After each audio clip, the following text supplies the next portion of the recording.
Welcome, welcome, welcome. How are you guys doing today? This is Mongo Slade. Buddy, we're here.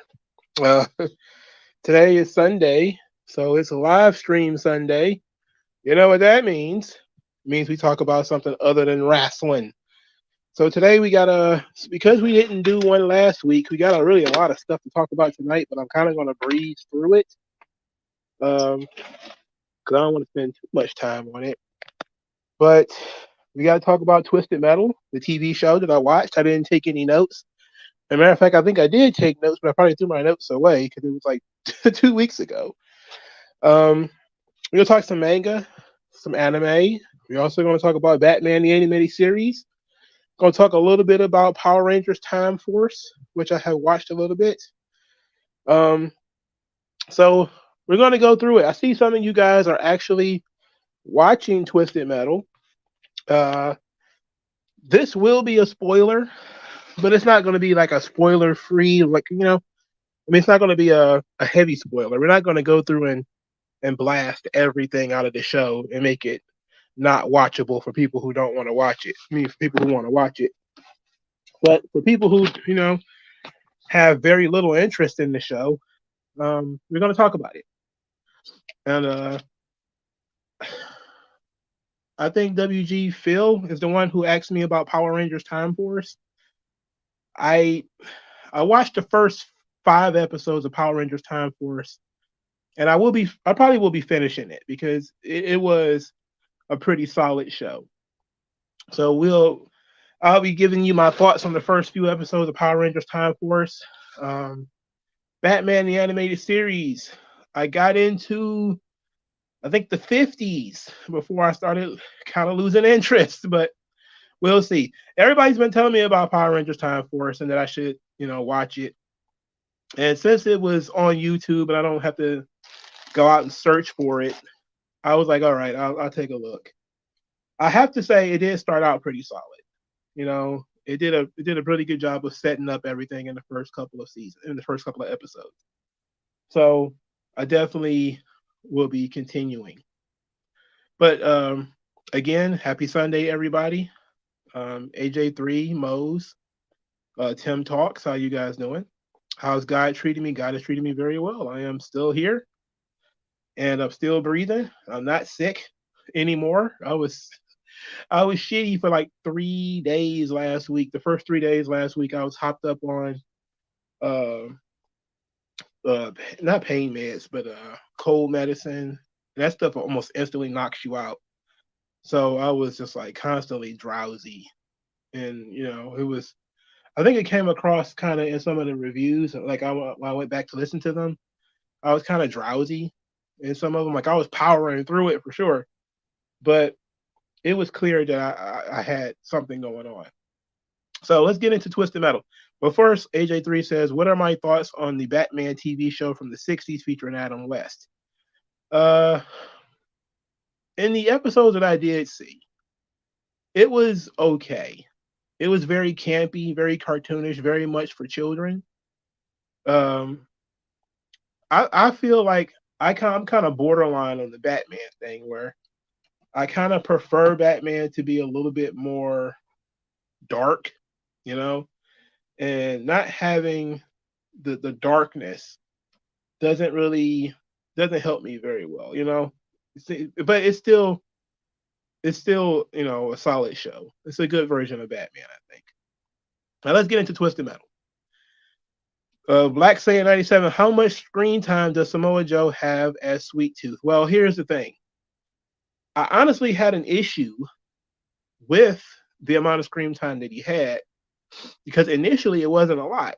Now, let's here comes the spoilers. All right. So if you're watching the show, you're interested in the show, you don't want to hear the spoilers, I'm going to hit you with the spoilers. This show does not tell the story of the video game. It is instead a prequel to the video game series. So the only character that I think is easily recognizable throughout the whole thing is Sweet Tooth. He's the only one. And so GK Aaron says, I'm 18 and I never heard of the game Twisted Metal. What is it about? All right, so Twisted Metal is essentially a fighting game featuring cars. So it's a tournament in which it takes place in a post-apocalyptic world where everything has been ruined and destroyed. And there is a guy, his name is Calypso. He brings together all the best drivers in the world with all of their cars that are tricked out with weapons. And the winner of the Twisted Metal tournament gets their one wish granted. So Calypso is basically like a wizard or something. And typically it's some kind of monkey's paw kind of situation where if you don't carefully word your wish, you get a twisted wish. So one of my favorite ones was a guy, I forget what the name of the character was, but he wanted to be famous. So he wanted the entire world to know his face. So what happens is Calypso, if you beat the game with that character, I'm trying to remember who it was. Calypso spreads his face across the moon, so everybody knows his face, and it's dark like that. It's nutty, and it's a very fun video game series. If you've never played it, they really did not make enough of those games, but it's Demolition Derby featuring cars that have guns and missiles and bombs and all sorts of stuff. It was incredibly fun as a kid. It was a very fun game. If you've ever seen the movie Death Race, which featured Jason Statham and Tyrese, it was basically a ripoff of Twisted Metal. And it was actually probably a better Twisted Metal than this than this TV show was. So the Death Race movie is about condemned prisoners being trapped on an island, being forced to fight and in these cars, and each time they win, they get rewards and stuff like this, and you drive over different items and weapons and stuff like that. Go watch the movie Death Race. It's very good. It's violent. It's kind of funny. It's a little weird. That's what Twisted Metal should be. What we get is kind of Mad Max ish. So the character played by Anthony Mackie is what's called a milkman. He's a delivery guy. So basically, there's these small towns that still exist. Think Walking Dead. You know, so there's a post-apocalyptic world, but there's walled cities here and there in between, and the milkman drives products from this place to this place and completes trades or whatever. So this is a guy who is hired from San Francisco to drive to a certain place to pick up an item and bring it back. And if he brings it back in a certain amount of time, he gets to live in San Francisco. And that since he's never had a home because it's a post-apocalyptic world, and he has amnesia, so he doesn't quite remember what a home is like. He kind of grows up on the road, and he kind of grew up in his car, and that becomes sort of the story is this guy is looking for a place to call home, and he meets all these weird people along the way. One of them is a woman called Quiet. She doesn't talk. Initially, she doesn't talk. She becomes very fucking talkative later in the series. Later, as the show goes on, she becomes quite talkative. But they just run into all of these weird characters who have all of these crazy gimmicks. They run into cannibals and other type of violent idiots. Sweet Tooth is one of them. Uh, Sweet Tooth in the video game is a boss character. In the TV show, he is basically a sadistic stage performer. Now I don't remember Sweet Tooth's gimmick in the show outside of him having different personalities. I mean, the video game. I'm sorry, he's the mascot of the video game, but he really only kind of has like different personalities and things like that. In the TV show, um, he's sort of I think he's a kid who grew up on television, but he turns into being like super violent and stuff like this. And he basically is looking for an audience. So he's constantly kidnapping people and holding them hostage to perform in front of them and see what their reactions are and all this kind of stuff. Um, they run into him pretty early in the series, and then he disappears for several episodes before he starts to really come back. Samoa Joe physically is really nailing it. The voice, I think they should have just used Joe's voice because, but I think the voice they were going for, I don't know why they decided to go that route with it, was not using Samoa Joe's actual voice. But Samoa Joe himself looks a lot like Sweet Tooth should look. You know, the big husky body, physically strong. His mannerisms are really good. And so I don't have a problem with Samoa Joe. I think he's actually very good in the show. I think that he actually nailed a lot of the stuff that he was asked to do. You know, Sweet Tooth is a bit of a silly character. Um, in the show, he's very silly. In the games, he's just kind of psychotic. He's another one of those psychotic clowns.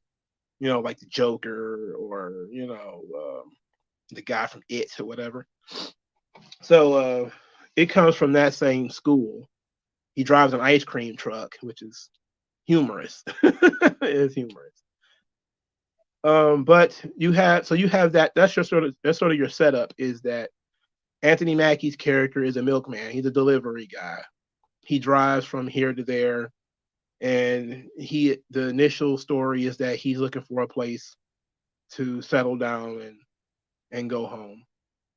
And he, it kind of ends in a very twisted metal kind of way when you get to the ending. I don't want to spoil it too much, but he gets home. He gets a home, but it's not in the way that he wants it to be.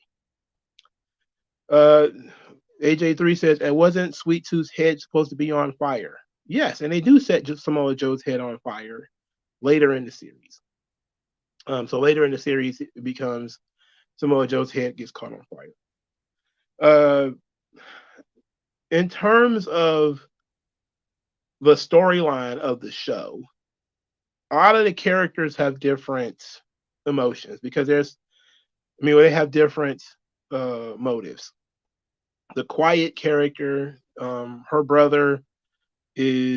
brother are attacked by people who are trying to bring the order back to this post-apocalyptic world. So basically, there's police officers. So now you have the police there, the villains, because they harass people who are driving around, robbing people and stuff like this. But they're trying to reinforce the law. And in this situation, Quiet's brother ends up killing himself. And she swears revenge on this police officer. So she kind of joins Anthony Mackie's character in this thing. But yes, every ending in Twisted Metal is sad and tragic. It's definitely one of those things where you have to be careful what you wish for. Um, I don't remember a lot of the endings though. We're talking about something that was only over 20 years ago, and I'm not the kind of guy who gets nostalgic and start watching videos on YouTube. So I don't really remember. Only the one I remember is, I want the world to see my face, and then he stretches the guy's face over the moon. Like, that was crazy. Like you go through all the trouble of beating this game, and the game's not easy. It ain't easy because each car is different. Some cars are fast, but they have good weapons. Some cars are slow, but they're hard to destroy. That kind of thing. Demolition derby with weapons. But the TV show, it's a stupid show.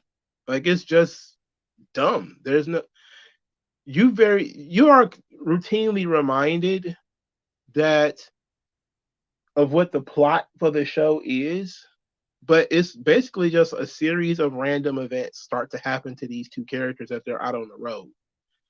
And the story continues as, there's other characters that are introduced and some are killed off and all this kind of stuff. But it's very goofy.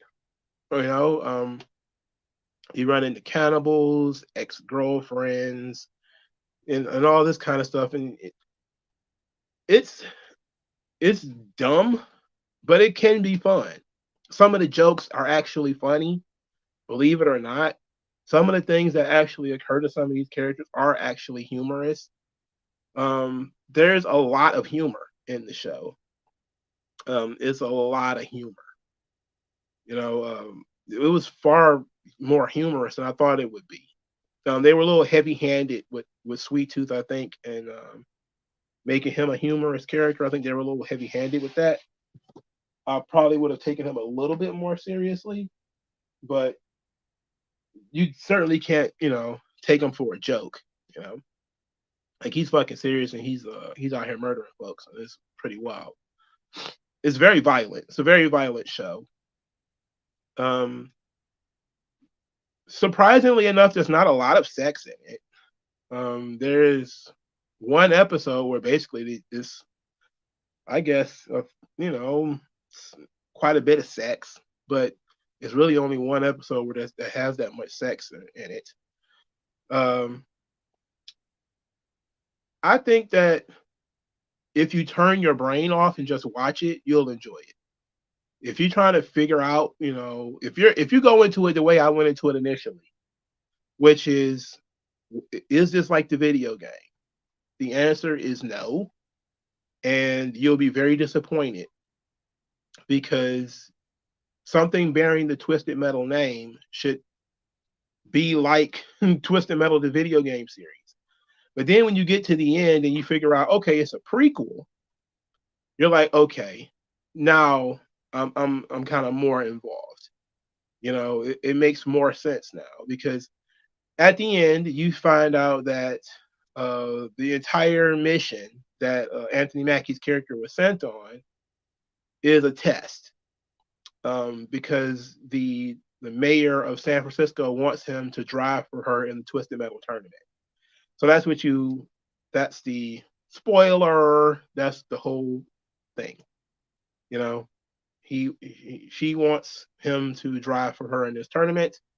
And Calypso, who is in the TV show, he does not physically appear, but you hear his voice, and he's also in the show. But most of the other characters, Minion, Spectre, they're not really recognizable. You see them a bit at the end as they started, lining up all of the various characters that are going to be in season 2, which is going to be the tournament part. But like Axel was a guy who is stretched out over like 2 wheels or whatever. Um, he is a very memorable character from Twisted Metal too. I'm thinking that Anthony Mackie's character is supposed to be Roadkill, who is a kind of an interesting character from Twisted Metal. But there was also, I think, a police officer. I think his name was Spectre in Twisted Metal. There was somebody who drove a hearse. I think it was called Tombstone. Um, I think that's the character that Quiet comes from. But I don't remember the game series that much. And there was more of the game series than I remember. Like I remember playing Twisted Metal 1 and 2, and I remember playing Twisted Metal Black, but I don't remember anything else after that. And there's people who, of course, are far more interested in Twisted Metal lore than I am. Again, it's a nostalgic game from my series. I mean, nostalgic game series from my childhood. It's not like I was super angry when I saw it. I just was disappointed that, you know, Death Race had already proven that you can do this movie. You could do Twisted Metal and it can work. Why would they choose to do it the way that they did it by turning it into some kind of Mad Max comedy romp? Like, whatever. Um, there wasn't a lot of stuff in it, in terms of, I guess you could, I want to put it in quotations, wokeness. There wasn't a lot of that. Like the women, yes, they were a little mouthy and stuff like that, but that's just kind of how they write women these days. There was no, it wasn't like the women were super annoying. Quiet is annoying sometimes, but not all the time. She does add something to the story. She adds something to the main character. I don't want to spoil too much of what it is, but she does add things. She's an important part of the plot, mainly because her story of being angry at the police officer is what drives a lot of, the story in the first place. There's other like security guards or whatever. Those guys are funny and they're interesting. Samoa Joe's character Sweet Tooth is is interesting. Um, I don't know if I like the characterization, but I like Samoa Joe's performance. So it was. Um, hopefully, they have another game prepared to come out, because what would be the purpose of reviving this intellectual property if you have absolutely nothing to add to it? I would think that they would have to add to it. But I do know that Twisted Metal is one of those game series where the creator says that, don't overthink it. Like when games are created, they're created with, a story or whatever, but the creator of Twisted Metal isn't the kind of guy who keeps, canon and stuff like that. He basically just changes shit on the fly. So there's a lot of retcons and different things like that because he doesn't really believe in, or just doesn't have the discipline to write out a story. Like people have tried to do with Street Fighter and Mortal Kombat, where there's an actual canon to the events that lead from 1 to 2 to 2 to 3 to 3 to 4, etc. I don't think that the guys who created Twisted Metal are even involved with that kind of thing. They don't think about the game that way, um, which is a shame because that again, story is what keeps people engaged in stuff. You know, people have become very engrossed in the story of even fighting games. And yes, it's hard to do fighting games and do adaptations of them because now you have to actually get into the story of the fighting game. Street Fighter has struggled, immensely because people are struggling to understand the story of the game. Mortal Kombat is a little bit easier to get, but Street Fighter, because you have a core element of characters, and some characters are different in other countries and stuff like that, not just the names of them, but the character's importance. Like Ryu is the face of the franchise, but as a character, he's bland because he really doesn't have anything. He's just kind of wander the world and fight everybody kind of guy. All right, AJ3 says a lot of these adaptations of video games and comics that Hollywood and entertainment industry create just have been bombs and flops almost constantly because they trying to cash in on a franchise without paying proper respect to that franchise, and they start changing stuff. It's too much change. And then in most recent years, it has been sort of the woke politics that they've kind of dumped into everything, where they race swaps characters, gender swap characters, role swap characters. For instance, Mario not saving the princess in Super Mario Brothers. That was obviously a woke change because we can't have the princess get kidnapped in 2023, so we have to change it. It didn't derail the movie too much, but it's clearly somebody interfering, putting their fingers in the chessboard, moving it from here to there for a political reason, not necessarily because they would have made a better story, but because, well, we just feel like doing so. Even the part of the story where Peach is captured, she ends up saving herself. So Mario never actually saves the princess. He's completely useless to her, you know, in that story. And for some people, that jumps out at them as being sort of important because it's like, wow, Mario's whole gimmick was that he saves the princess. He's a knight who goes into the dungeons, fights these evil turtles, and saves the princess. But now in this video game series, oh, he has to save his little brother. Okay, sure, but at any point in any point in time, does he save the princess? No. At any point in time, the princess actually likes him as, a lover or a love interest? Not really, no. So you're just kind of shrugging and just saying, okay, because it's for modern audiences. WG Phil says Sonic is probably the only successful video game movie. Yeah, and I think part of what made Sonic successful is the fact that they changed the animation and people appreciated it and therefore they went to see it. And the characterization of Sonic was cool too. He's very cute, and it reminded a lot of people of the character in the video game. But even when it comes to that, You punch in human characters, and you start. This becomes like Transformers. It becomes like the human characters can make or break the movie because we already like Sonic. We already know who Sonic is and what he's doing. You start shoving in them human characters. Now we're kind of like, I don't know. They don't exist in the video game, so what are we gonna do with them? But yeah, Sonic ended up being a big success, mainly because people appreciated the animation and people kind of wanted to really see what was happening. I think Detective Pikachu ended up being sort of a success as well for Pokemon. I haven't seen that, so I couldn't tell you. Travis Tippins, Street Fighter 2 animated movie was the best animated movie. Yes, it's also the best version of the Street Fighter story. Um, they've made a few anime movies since then, but none of them have been on the same level as Street Fighter 2, the animated movie. And I think that it was really well done. I think it's really well done. In terms of how many Street Fighter movies have they made? They made at least two live action movies, The Legend of Chun Li, that absolutely bombed because it was stupid.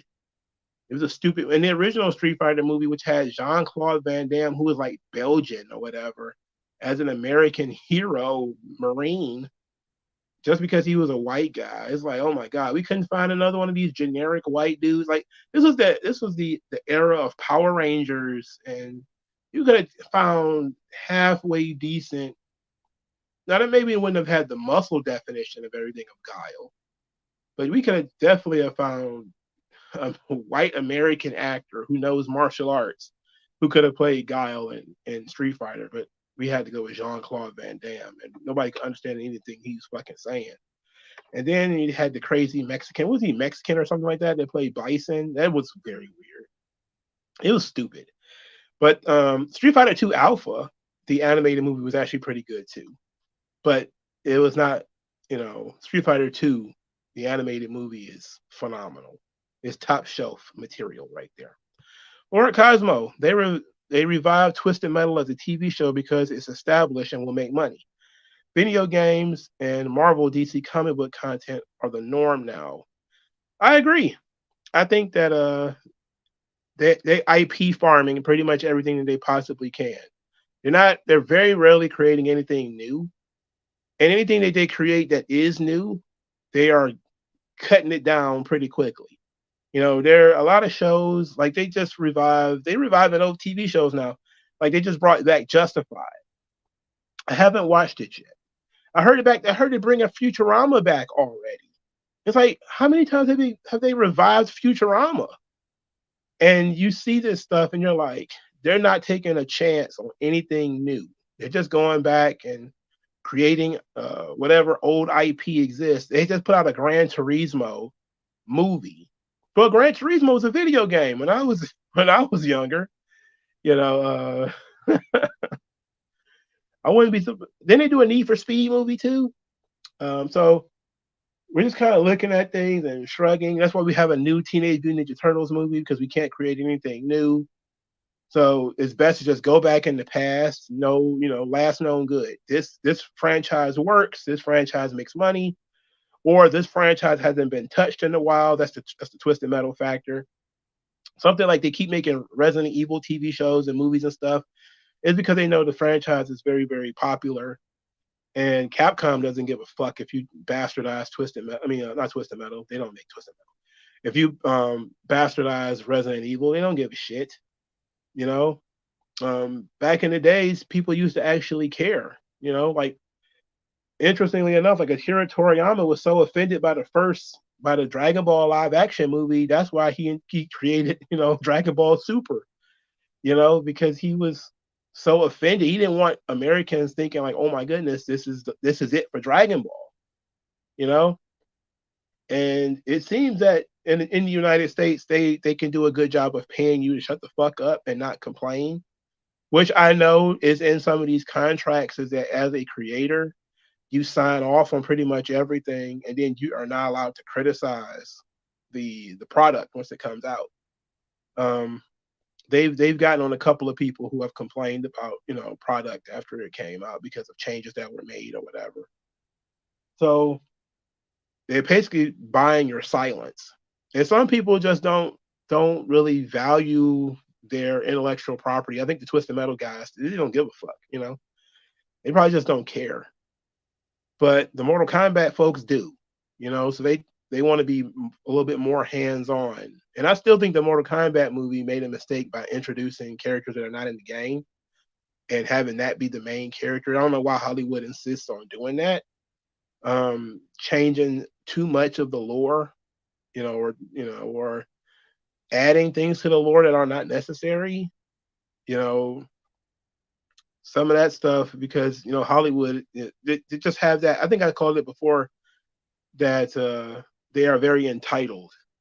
They have this belief that they're the only good writers in the world, and you won't like something that already people already like unless they put their own spin on it. And it's like sometimes, yeah, sometimes Hollywood does improve a thing. There are times where there have been a couple of writers. I think the writer of American Psycho said, watch the movie. It's better than the book that I wrote. The guy who wrote Fight Club said the same thing. Like, hey, the movie that Hollywood wrote is better than the book that I wrote. You know, but then you have Alan Moore who shits on everything, even if it's not that bad. you know. But then you have other people like Frank Miller who want to be the director of the movie if it's based on his comic book or whatever. That's how we ended up with 300 or Sin City, both of which I think were very good adaptations of Frank Miller comics. People think that Sin City is supposed to be a documentary or something. Like, no, 300 is based on a comic book, bro. it's not. It is not supposed to be like historically accurate. But when you don't care about your intellectual property, you just basically throw it to the wolves and let Hollywood do whatever they want, and then they cough up some absolute nonsense that ends up damaging your property. But you hope, at the very least, that it doesn't interfere with your main source of income, which is if it's video games, people will just say, "Oh, the movie was stupid," but it doesn't really hurt the video games too much. With Street Fighter, they actually did make a Street Fighter the movie video game and damaged the video game franchise because now everybody's looking like that stupid video game movie exists. You know, comic books are the worst with it because they started changing characters to fit the movie verse. Even drawing some of the characters to look like the actors playing them on the movie, and that's not really what you're supposed to do. Instead of because Hollywood is basing all of their junk off the stuff that you did. Not the other way around. It shouldn't be the other way around, but there's not too much you can do about that. Vegeta Lover says Detective Pikachu was great. I don't know. I have no interest in watching Pokemon interact with real characters. I just don't care. WG says I didn't mind Sonic having human characters since his antagonist is human. Yeah, that's true. I did love Jim Carrey as Dr. Robotnik. I thought he was very good. So the first movie I thought was very good. The second one was okay. It was just okay. AJ3, have you ever seen Castlevania on Netflix? It was an animated series. I don't remember. I don't remember. I don't remember. G Lover 92 says Street Fighter wasn't garbage, to be honest. You talking about the movie? Oh, please. Yeah, they brought back Futurama on Hulu. That's crazy. I think Futurama had a great ending. Why? If you're going to continue something that did not have a great ending. I think King of the Hill had a good one, but they didn't have a great one. Continue King of the Hill. Like I know that Johnny Hardwick, the guy who voices Dale Gribble, he just passed away. But it would have been great if we could have got, maybe another season or two of King of the Hill. It could have been great. AJ3 says Futurama was never over. Yes, it was. For starters, Futurama was canceled before. And then it was brought back on like Comedy Central. And then it finished the run. with Leela and Fry actually hooking up, and that was kind of like the end. And now it's back. And I'm like, I don't know. Twisted Smooth Realism says Twisted Metal was cool, but typical woke feminist crap was annoying. Tired of that trope where the guy is the feminine one and the girl is the badass. Uh, I wouldn't say that that's what they were doing, but it was pretty clear that she was very pushy. She was very disrespectful to him, and he was very passive. And that was definitely something that I did have a problem with, which is why I say, like, it wasn't a lot of that stuff, but it was there. You still had some of the modern shit there where you establish how badass the woman is, but how she can get over on the guy and make him look stupid and all this sort of stuff. Or the guys, as in multiple guys. But all in all, though, I don't think it was too much of a distraction. I don't, but it's definitely there. WG Phil says Gran Turismo is a biopic of a gamer. Okay, look. Oh boy, what a dumb, dumb, dumb, dumb, dumb movie. All right, I love 300 a lot. Yeah, I remember people changed their whole personality when 300 came out. I wasn't watching it because I hadn't read the comic book yet, so I wasn't really much of a movie guy at the time. Anyway, I was reading books, man. I was sitting around reading Michael Eric Dyson and Cornel West and stuff. I was being an absolute nerd. But I remember the guy who used to work at the factory with me. I used to work 12 hours a day, 6 days a week. Man, sometimes even 7. It was horrible. I was like 22. It was shit. But he was the guy who always read like Muscle and Fitness magazine, who always, you know, was reading about working out and stuff like this. He was a very quiet dude, never outgoing, never said much of anything. And then 300 came out, and his entire personality changed. So you started having people like their entire personality started to change when 300 came out.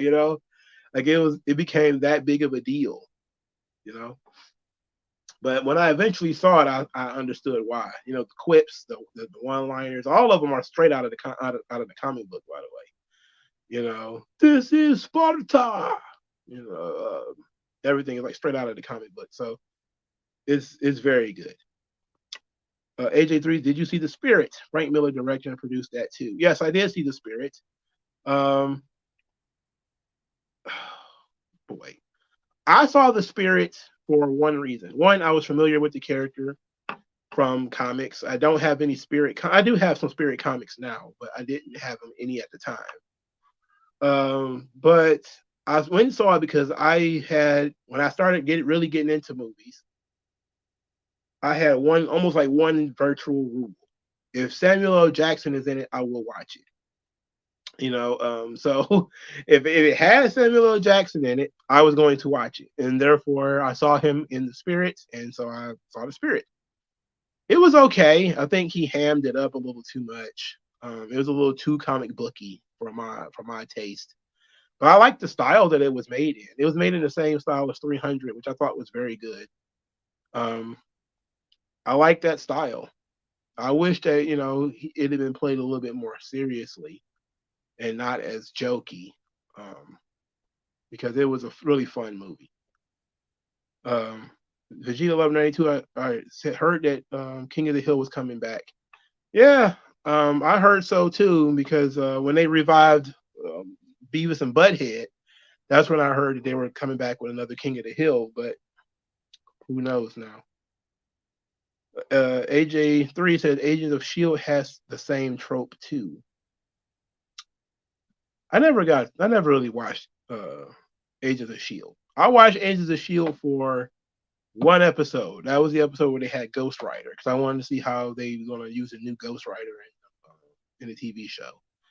After I saw that, I punched my ticket and left. So I don't know. Smooth Realism says it felt very typical. I watch a lot of TV shows and I noticed in just about everything. Luckily, I can still enjoy it without, or else I wouldn't like anything. Uh, I'm okay with not liking anything though. Like, I take my time with these shows. Like, I watched Twisted Metal because one, I'm familiar with the franchise. Two, I wanted to see Samoa Joe and wanted to see what they were going to have him doing in this show.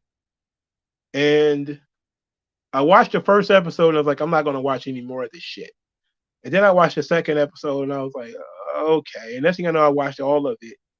And I found myself laughing at it and still saying, why is it just not the game? Why can't you just make the game? You know? And then I was just kind of like, all right, we're just gonna go on an adventure and watch these dumb characters. Some of them are cannibals and some of them are, good folks who run bars and all this kind of stuff. And all right, let's just go on this adventure. And then at the end, you get surprisingly told, oh yeah, this is just the beginning. Stick around for season two. And I'm kind of like, who's guaranteeing you a season two? Unless season two is already guaranteed, don't tell me that, okay, now we're going to, adapt the video game. That was dumb. Darren Miles says a lot of people's personality changed after that damn Joker movie. I agree with you on that too, because people started doing too much when it came to that Joker movie. Oh my God, it was. I don't know. It's starting to happen with Barbie too. Somehow people watched like Fight Club, Joker, 300. There were some other ones too that I'm pretty sure I can think of where you started seeing a visceral change in people. And it's kind of like, no, I don't like this. Don't do that. But the Barbie movie apparently is having some effect on culture too. I'm never going to see it, so I wouldn't know. WG Phil said, why are women having a incel uprising to Barbie like the media warned male incels would rise up with Taxi Driver, Fight Club, and Joker? It's hard to explain, but these movies speak to a certain kind of lonely, detached person, and without like my thing is, how could I take it seriously when Barbie was a doll with no story? So it would be one thing where sometimes you can make a TV show or something out of a toy line if it has a story attached to it. He-Man is one of those. He-Man had a story attached to it, so it was a toy. G.I. Joe was another one. But Barbie, no. Barbie just does random things. She's a doctor. She's a lawyer. She sits out on the beach. She has a dream car. She has a dream house. Yada, yada, yada. There's no story to Barbie. And then you hear that that the city that she's from is called Barbie Land. And I'm like, yeah, I'm not taking that seriously. She's Barbie from Barbie Land. Get the fuck out of here with that. All right. I'm not watching this. Why would I? So I'm really kind of confused at the men who went and watched it. I'm like, what did you expect was going to happen? It's about a doll series like that has no story. Of course, they're going to turn it into modern day gender war. What else could they possibly do with it? Turn it into Legally Blonde or something like that? There was really nothing else you could do except have Ken versus Barbie, because everything is Ken versus Barbie nowadays. Everything, even when it doesn't make sense to have Ken versus Barbie, they have Ken versus Barbie. You know, that's that whole conception of boys and girls don't get along. Like you used to hear as a kid that cats and dogs don't get along. Nobody ever thought about why that would be. Like when I was, I remember asking my dad about Tom and Jerry, and it was pretty clear, cats eat mice. Oh, okay, so Sylvester and Tweety Bird, cats eat mice. But you would think from watching like Looney Tunes and shit that dogs eat cats because there's almost always cats and dogs fighting. And then in real life, you don't see a lot of cats and dogs fighting. They peacefully coexist. They don't eat each other. They might kill one another if they get angry enough, or some bad stuff happens. But typically, you can have a cat and a dog, and they can coexist. Try having a mouse and a cat coexist. Like it doesn't work. Birds and cats don't coexist. So it becomes like that where they're trying to teach all these kids that boys and girls don't exist somehow. Like brothers and sisters don't get along. Like yeah, they argue a lot, but they're still brothers and sisters. It seems kind of silly to me, but that's the world that we live in now, where we're taught that girls and boys don't get along, and they're constantly fighting over society and all this kind of stuff when that's not true. It ain't true at all. You know, what people are fighting for is seemingly more control over their own lives. You know, and each one thinks that the other is trying to control their life. And they're both right in some ways and they're both wrong in some ways. Uh, yeah, the guy who voiced Dale, he passed away. It was very unfortunate. Falling Down, 1993 was another one of those movies. Ah, yes. I remember seeing that movie for the first time, and I was like, it was around, it was years later. It's probably a good 15 years later, 20 years later. But you start, I remember being a kid hearing about people going postal all the time and not really understanding what that meant, why. But then you see Falling Down and you get it, you know, like you really get it. Why, you know, some people snap and go crazy. Yeah, the Barbie movie was going to make money anyway. The full court press on marketing was going to push that to make money. You know, like it was probably they probably spent more money marketing that movie than any other movie probably of the last few years. You know, and I literally saw Barbie shit everywhere. You know, just commercials everywhere, constantly, constantly, constantly.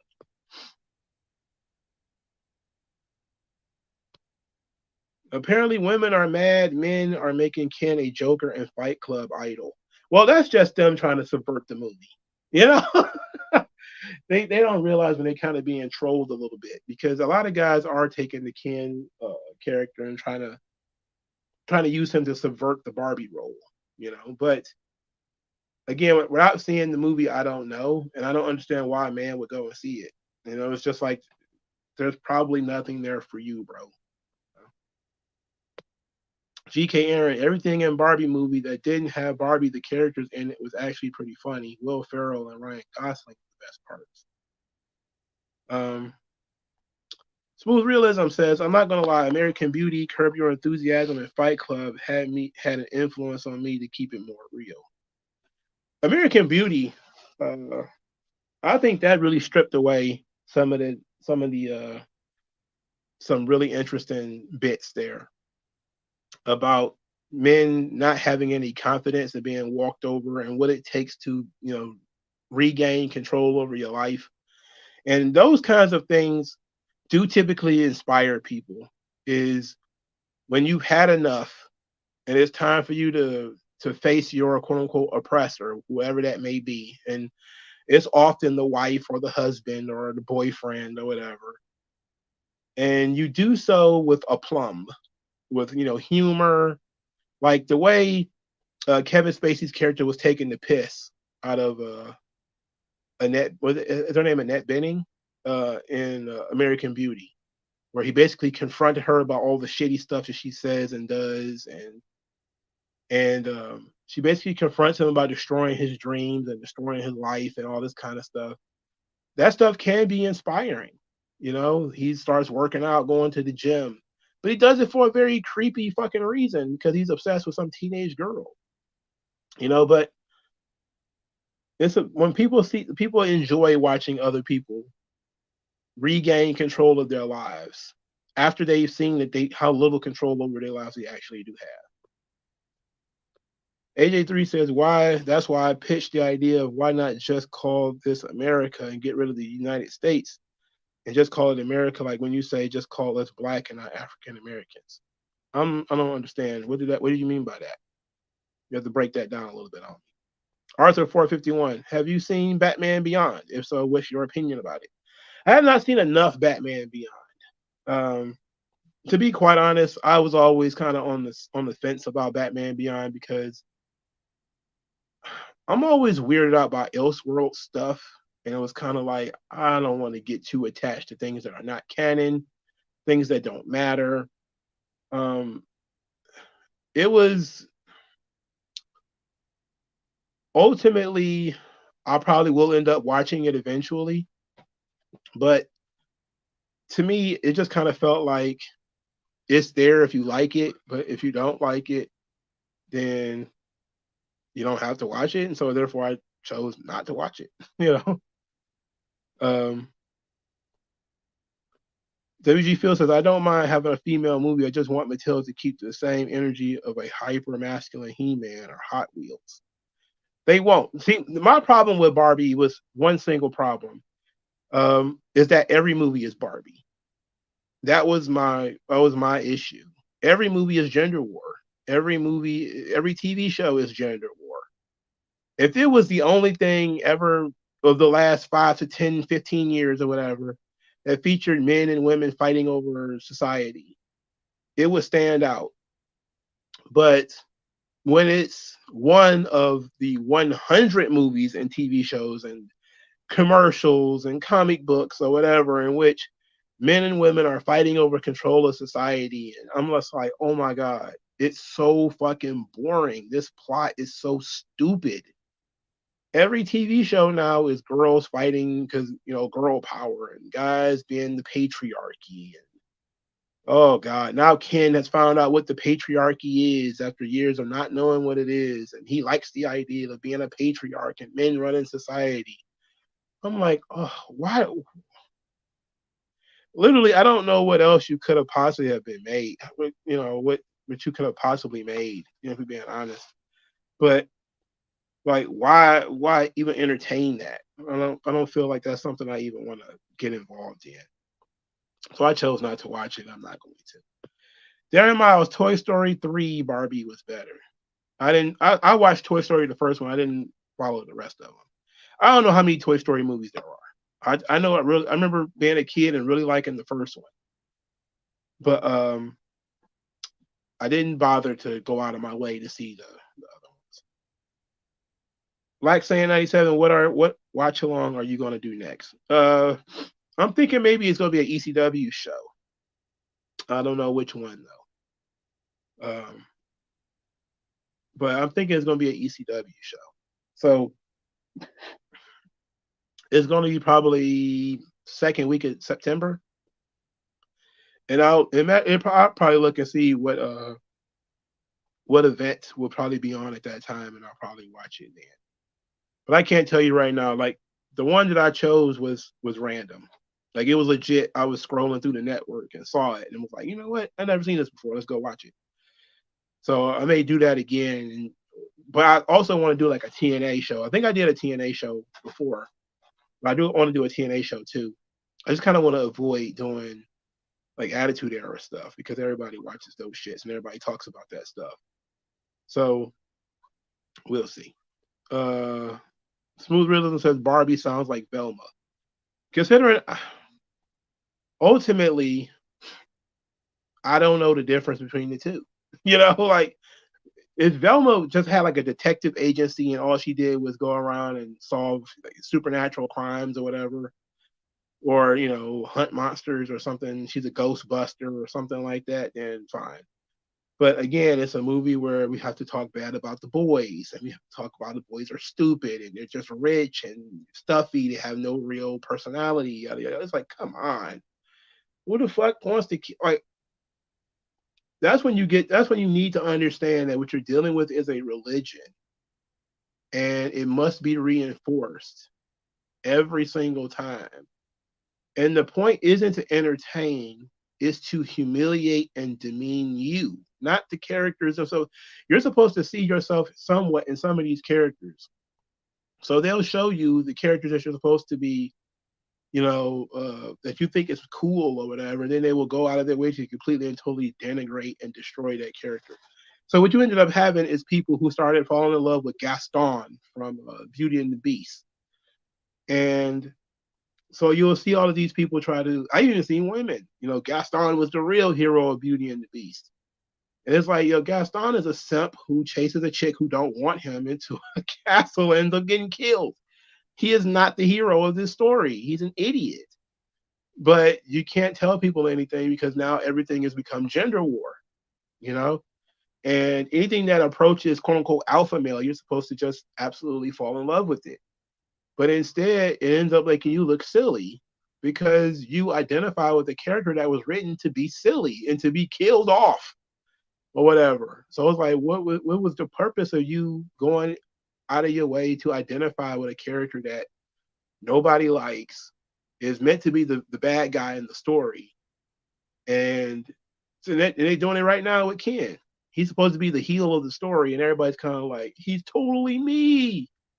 It's not like Joker, where Joker is not that he's necessarily the bad guy of the story. He's sort of a guy pushed to the brink, a lot like, Taxi Driver. The lonely guy who wants to be normal, but he constantly gets kicked in the balls by society, and then he finally snaps. That's one thing. You're not really even meant to identify with those characters, you know. But the difference being in that in Taxi Driver, his psychosis actually ends up working out for the best. Not quite in Joker, but in Taxi Driver, he actually works out. AJ3 says, I mean, with so much going on in America, hell, the people we got, the world we got, people yelling, arguing, fighting over nothing. We still got black and white problems, still no solutions or results. Well, you have a system that exists that's meant to be a system of people who don't get along, and that's by design. So when you have a society that is by design, and look, the founders of this country said it. They wrote it in, I think, it was Federalist 10, that you should fear factions being formed in the country, special interests and stuff like that. And that's exactly what we got going on right now. It's a bunch of factions and special interests and stuff like that tearing the country apart. Women have become a special interest. By definition, men have to become a special interest. When blacks and whites have different interests, when in reality they have the same interests. But people don't want to hear that. People don't want to hear that most gay people and straight people have the same interests. If we were allowed to have the ability to shut down folks who are so far gone that really there is no point to entertaining them, the people who think that there's no difference between men and women, that when that shit started becoming mainstream, that the country is dead in the water, because now you can't have a real conversation anymore. You can't have a real conversation with people who deny reality. All right. If once people start denying reality, talking about base reality, you can't have any conversations with these folks. You can't talk about history with them. They have their own version of history. They have their own reality. So, somehow race is not real, but gender is not real, and sex is not real. You're assigned sex at birth and all this ridiculous stuff. It's like you can't have a conversation with these people. In order to have a decent to basic conversation, you have to speak the same language. And by definition, what ends up happening is the wizards and the ivory towers have changed the definition of words, and now people are speaking two different languages. There's a bunch of Mott and Bailey arguments where we say defund the police, but we don't mean this. What we do mean is this, but you're using these words and people know what these words mean. Why are you using these words to mean something else? Like, no, you said this is what you mean, but I don't mean that. So now you're arguing about the definitions of fucking words that everybody knows what they mean, but you're a wizard. So you're saying abracadabra, and instead of just saying abracadabra, which doesn't mean anything, you're saying defund the police and then trying to get me to believe that you saying something different than what you actually fucking said. Get the fuck out of here. But that's what's happening in society completely and totally right now anyway. When that guy came out with that song, the North, what's called The Rich Man North of Richmond, which is about, elitist people not caring about, the poor. That should have been a song that both the left and the right can understand and coexist with. But instead it became a crazy political song about whether this guy is he's from flyover country, Appalachia or whatever. It's like, well, if people actually listen to the fucking song, socialists should understand it, because he's complaining about rich people who don't care about him. And the poor people who are from these towns and these areas, they feel represented by this guy. So both of you should actually be able to come together behind this song because both of you are complaining about the same thing. The problem is going to be what the result is. Some people think that having more government is going to better your life, and that's just fundamentally incorrect. But you also have to deal with the totalitarian aspect of how do you make somebody's life better. And I want to kind of move this one to the manga that I'm reading right now. So I've been reading Hell's Paradise, what's called Jigukuraku, and there's a character named Shugen, and the character of Shugen. I haven't read that much about it because I'm only on volume 9, so I haven't finished it yet. It's 13 volumes.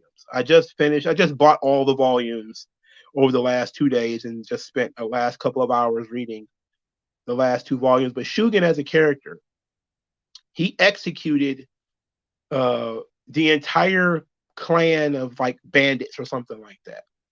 And then he killed all of their children and he killed all of their friends and he killed all of their parents and everything.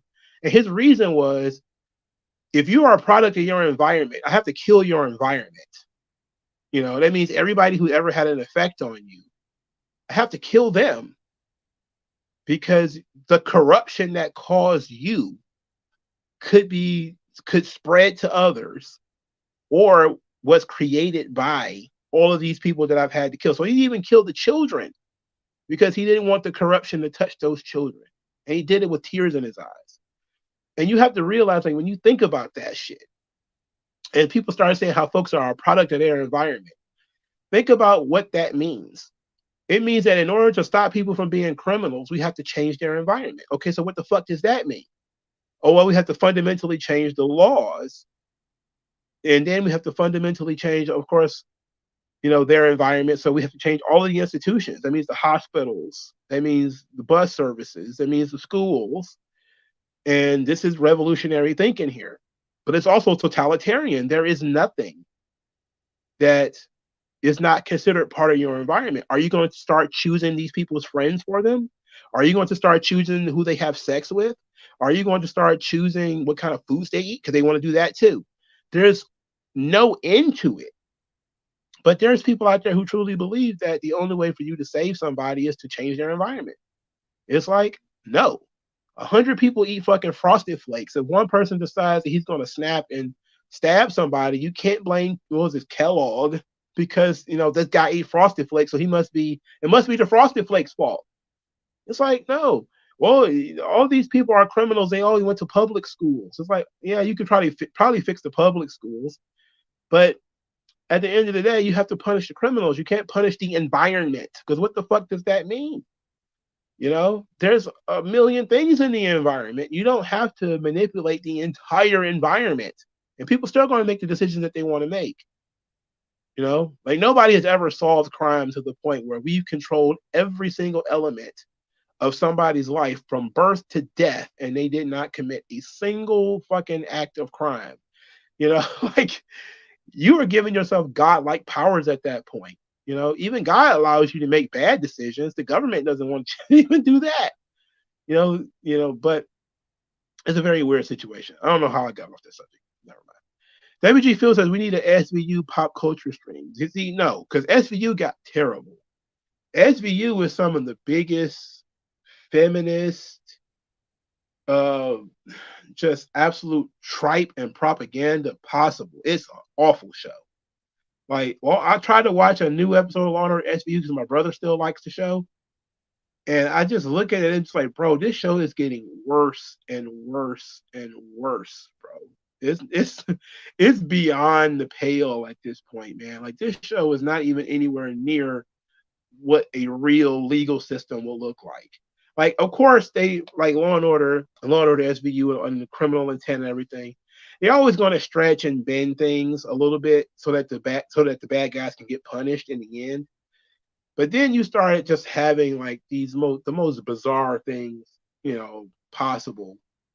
We're going to arrest the guy who is a gun manufacturer because somebody he never met shot somebody. And you're like, huh? Like that's not even remotely realistic. Like how the hell do we even get here? And it's goofy. It's very, very goofy. AJ3 says, I don't know you saw the incident in Montgomery. I don't think so. I don't think I've seen that. I'm not sure what it is. WG Fell says, when government officials talk about defunding a public safety occupation, they mean taking it away from the common person. Well, to be quite honest, it doesn't belong to the common person already. What they want to do is they wanted to change it to be an arm of their political will. So that's one of the first things that happened is when a certain intellectual movement took over the Justice Departments. You started seeing a lot of political arrests, people who engage in shoplifting. They rob a store blind. They don't get charged with anything, but if you dare try to stop them, you will get charged. Homeless people can sleep on your porch. They can piss inside of your buildings. You can't do anything to them or you will be charged. You get jumped by a bunch of teenagers, but if you pull a gun, oh no, you're going to be the one that's going to go to jail. That kind of shit, it turns into a banana republic where there's certain people who are above the law because we're going to, quote, have, quote, social justice, which is not justice at all. We're going to put our fingers on the justice system to create, an asymmetry in the law. The law says that you can't assault anybody, but it's okay to run around talking about, for instance, one of the things that is happening is you'll have people running around talking about how they punch fascists or whatever, which is technically not allowable freedom of speech because you can't talk about assault or attacking people. Other folks will not have anything to do with violence or even call for violence, but they will be blamed for any violence that occurs. I mean, I hate to be like Donald Trump, but look at the Donald Trump situation. How many times have we seen Democrat politicians outside of buildings saying we're going to storm this building or we're going to keep protesting, we're going to keep doing this, despite the fact that there's destruction of property and all kinds of shit?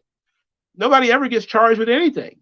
They just go home about their business. And stores have been ruined and windows busted and nobody ever does anything.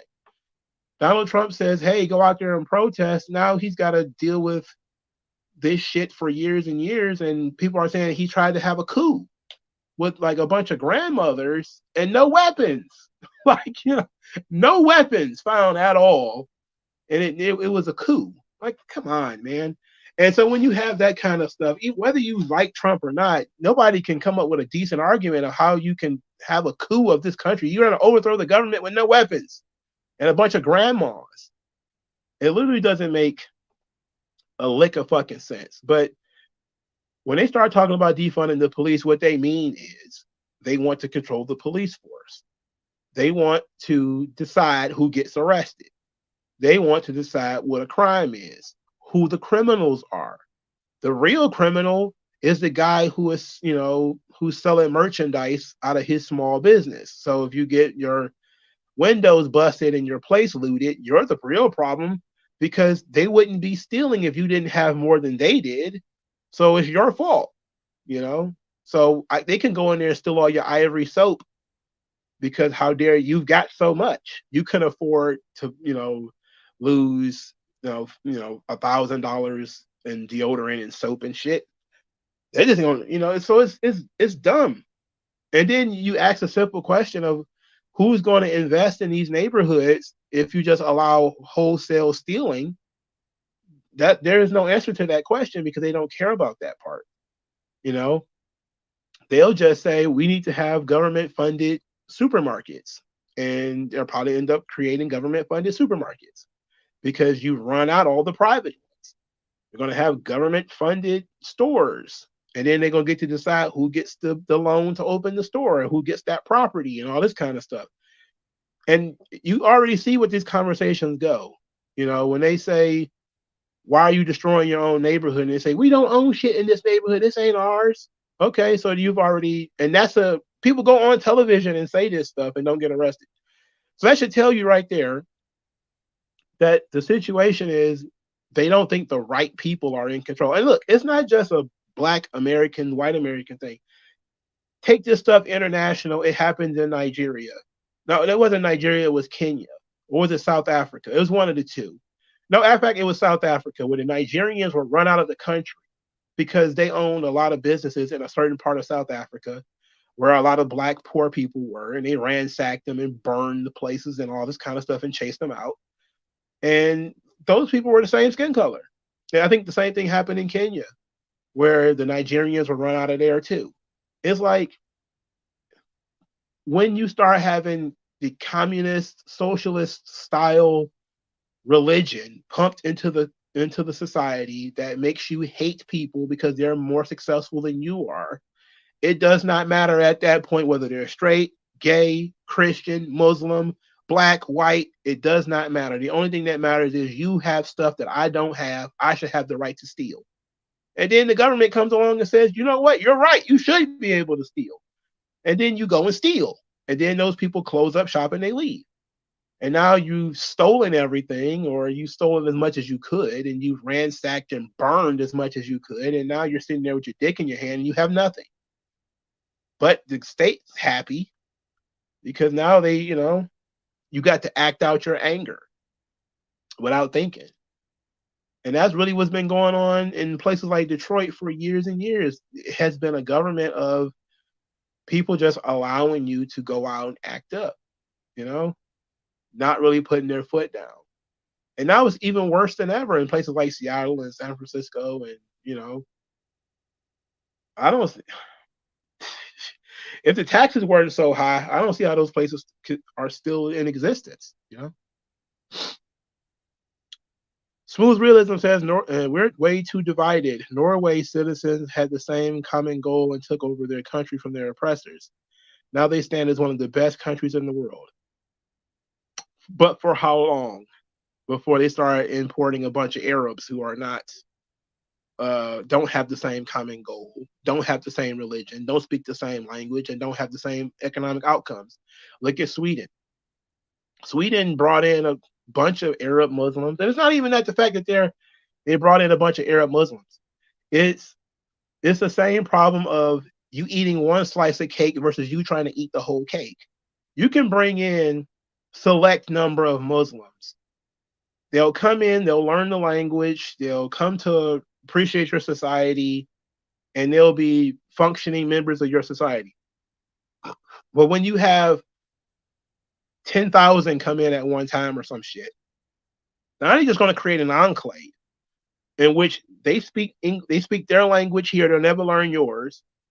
They'll have their religion here. They don't respect your laws that counteract their religion. They basically going to create their own little community. They're going to do whatever they want. And that's really what happened in Sweden, is that it became pockets of, this is Arab country. We're going to do whatever we want. Fuck your rules. Fuck your laws. Fuck your religion. Fuck your language. We're going to bomb stuff, blow stuff up, and do whatever the fuck we want. And it happens because you have mass immigration without in any way getting people to integrate into the country. Immigration is not as much of a problem as integration. Nobody and nothing can handle being run over by people who are completely and totally different from that system. It doesn't matter what it is. Insurgency is insurgency, whether it's in your family. If you bring somebody into your family that doesn't agree to your family values, well, one person is perfectly fine. You might be able to change them.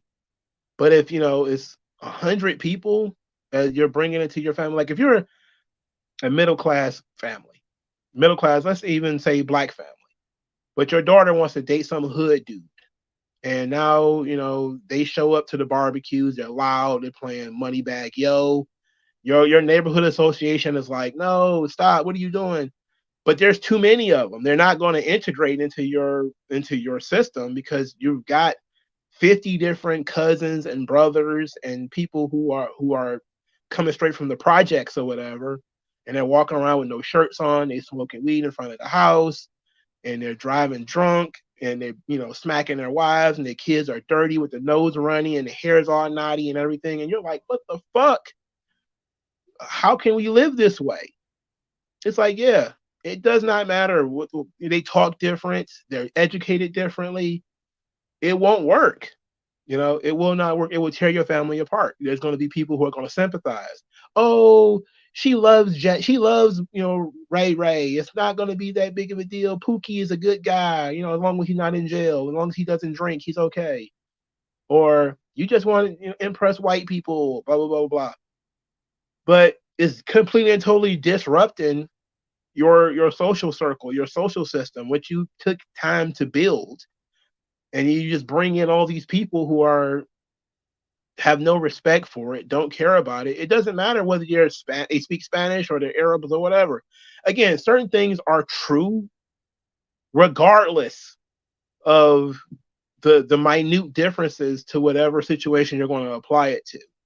You know, and we see this with comic books. Some people like comic books, but once you start having a feminist insurgency into your comic book space, they may like Wolverine, but they want Wolverine to be gay.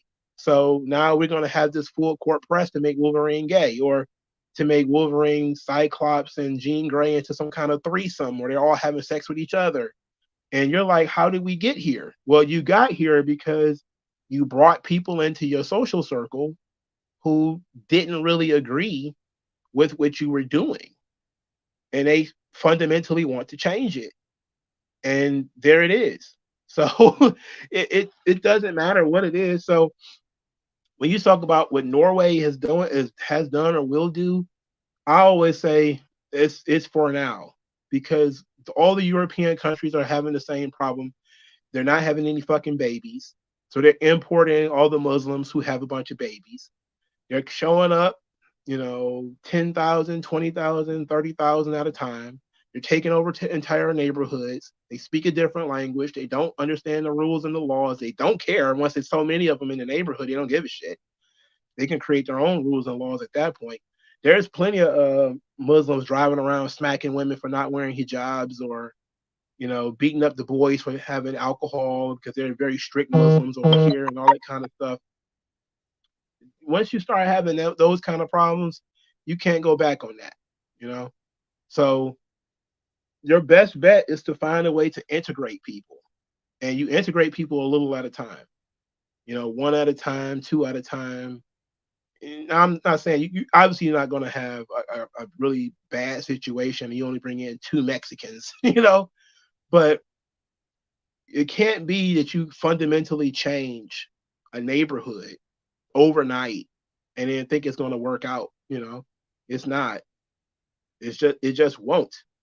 you know and then you create a system.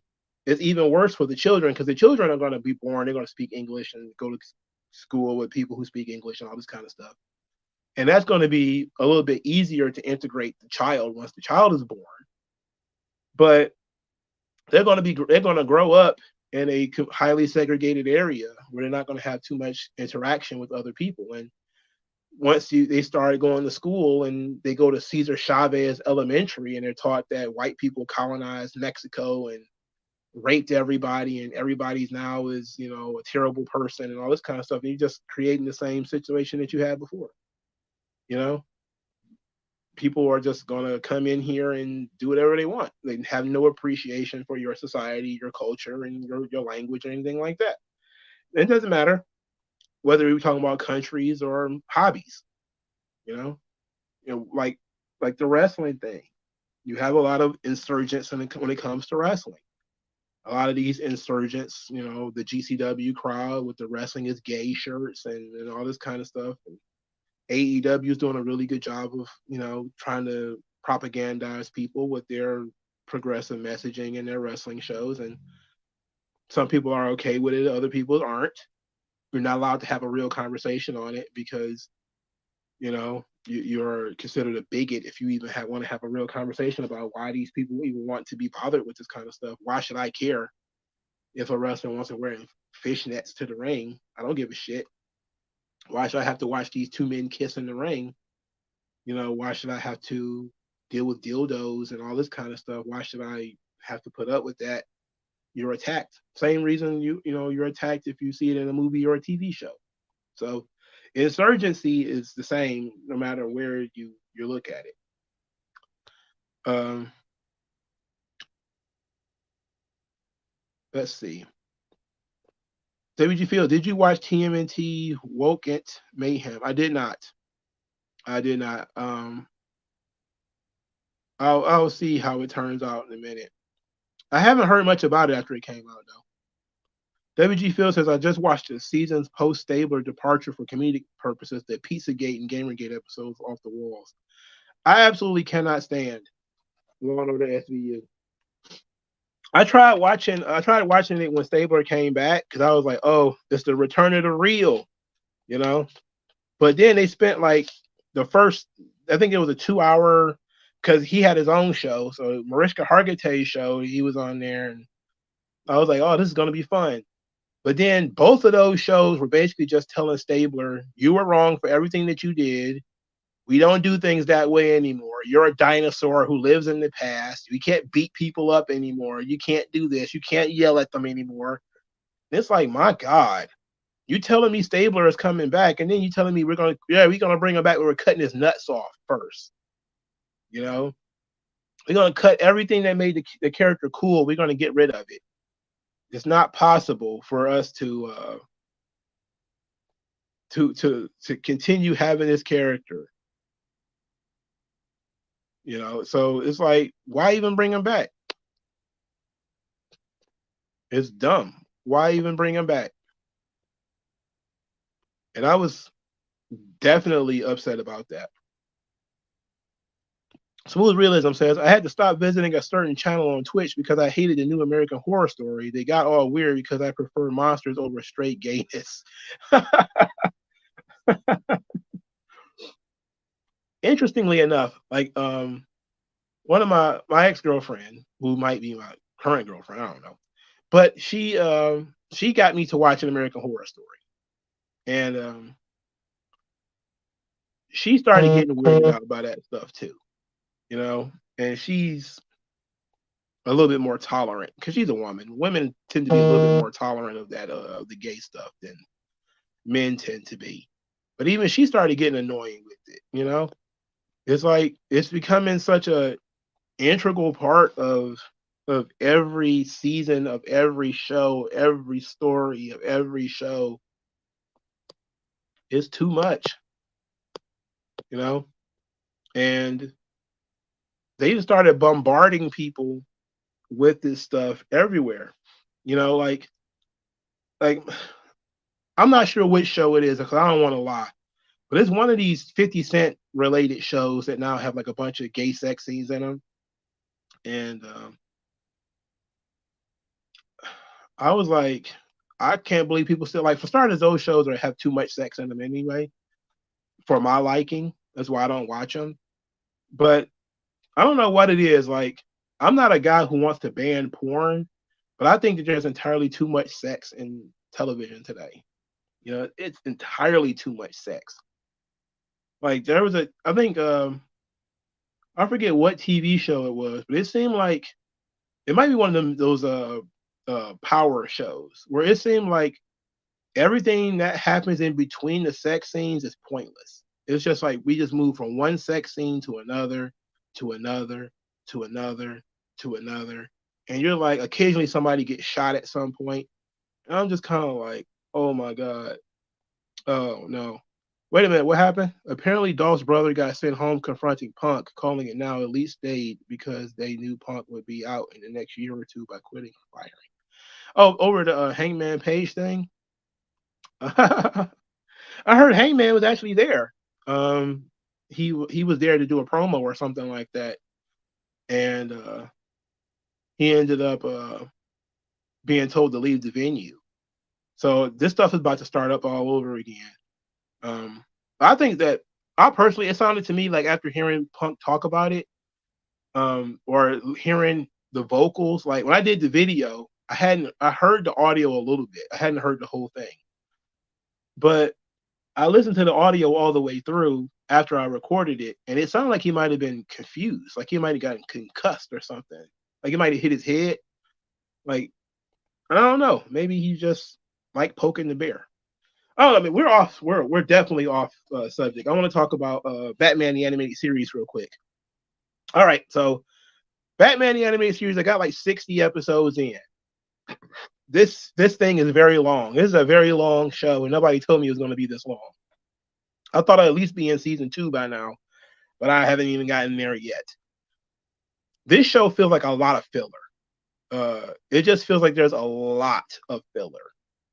There's a lot of Batman fights generic gangsters who are doing generic gangster stuff. And then occasionally one of the kooky Batman villains that you know and love pops up, and then Batman fights them. Um, they go out of their way to humanize a lot of the characters, like Clayface, and they do a good job of having them giving them 2 episodes a piece thereabout to tell their origin and all this kind of stuff, like the Mad Hatter, and But a lot of it is based off of using love as a catalyst to even either this is why the character is a villain, or this could bring the character back from villainy.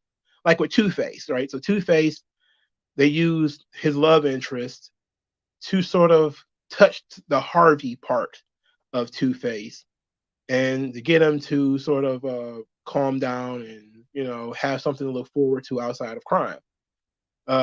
When it was the Mad Hatter, they used his love interest, a girl he was obsessed with, um, and you have that because his obsession with this girl led him to crime or whatever. So there was a lot of stuff, but it also it's not a the reason why I say Spider-Man is better, because I always said that Spider-Man was better, is Spider-Man is a running narrative.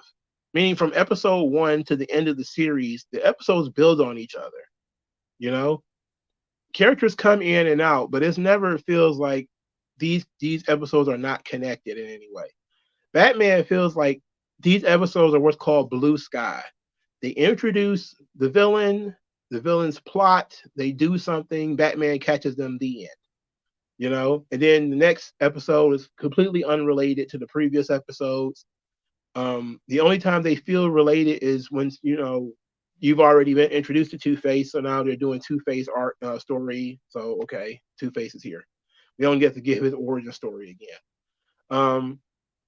So my favorite episode so far has been the Two Face episodes, of course, the Heart of Ice. I just watched the Harley and Ivy episode, which I thought was actually very good.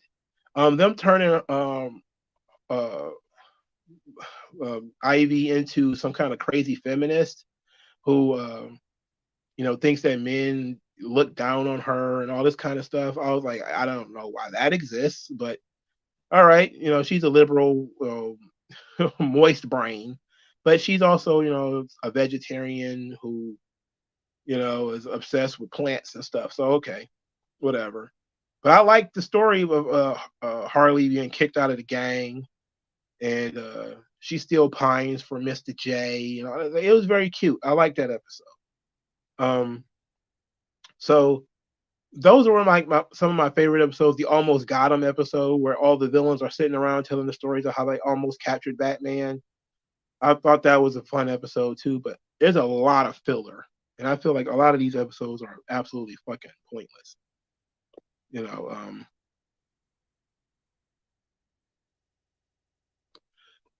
oh boy.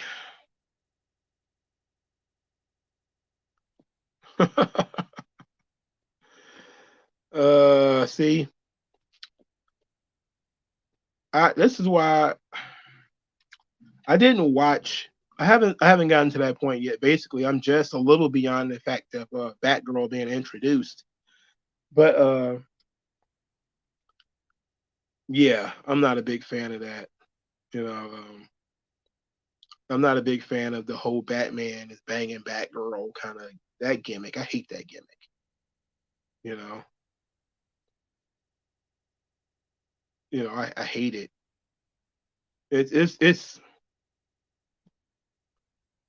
to me written by people who don't understand boundaries and why certain things shouldn't happen. The TOD says Batman the animated series was the best if you get the mindset of watching them every day after school. Yeah, see, I didn't knew that. I watched Dragon Ball after school. So and then when I started skipping school, I was watching Dragon Ball. But I mostly watched. I didn't watch Batman the animated series after school. I used to watch Spider Man on in the mornings. But it was like Saturday mornings or whatever. But I never really got into Batman the animated series. I was never really that big of a Batman fan. Like I liked Batman, but I liked the movies. I never really liked the cartoons. Now I do like the series. I think the series is fine. The problem I just have is like I expected it to be a series, which is episodic television, but it's very rarely that. You know, again, it just feels like Batman is arguing or fighting with generic bad guys. I will say this though, it's more action in Spider-Man because Spider-Man doesn't punch anybody in those shows. Like these shows are pretty much running concurrently, both in like 94 and 95. And Spider-Man doesn't punch anybody throughout his entire show. And a lot of it is soap opera, which is probably good for Spider-Man because soap opera stuff is part of the Marvel method of storytelling. But it's more of a part of a Marvel method of storytelling because all comic books are soap operas essentially. But Batman actually punches people. People actually get shot in Batman. It's not like people pulling pistols, but it's more aggressive. The Batman series, you know,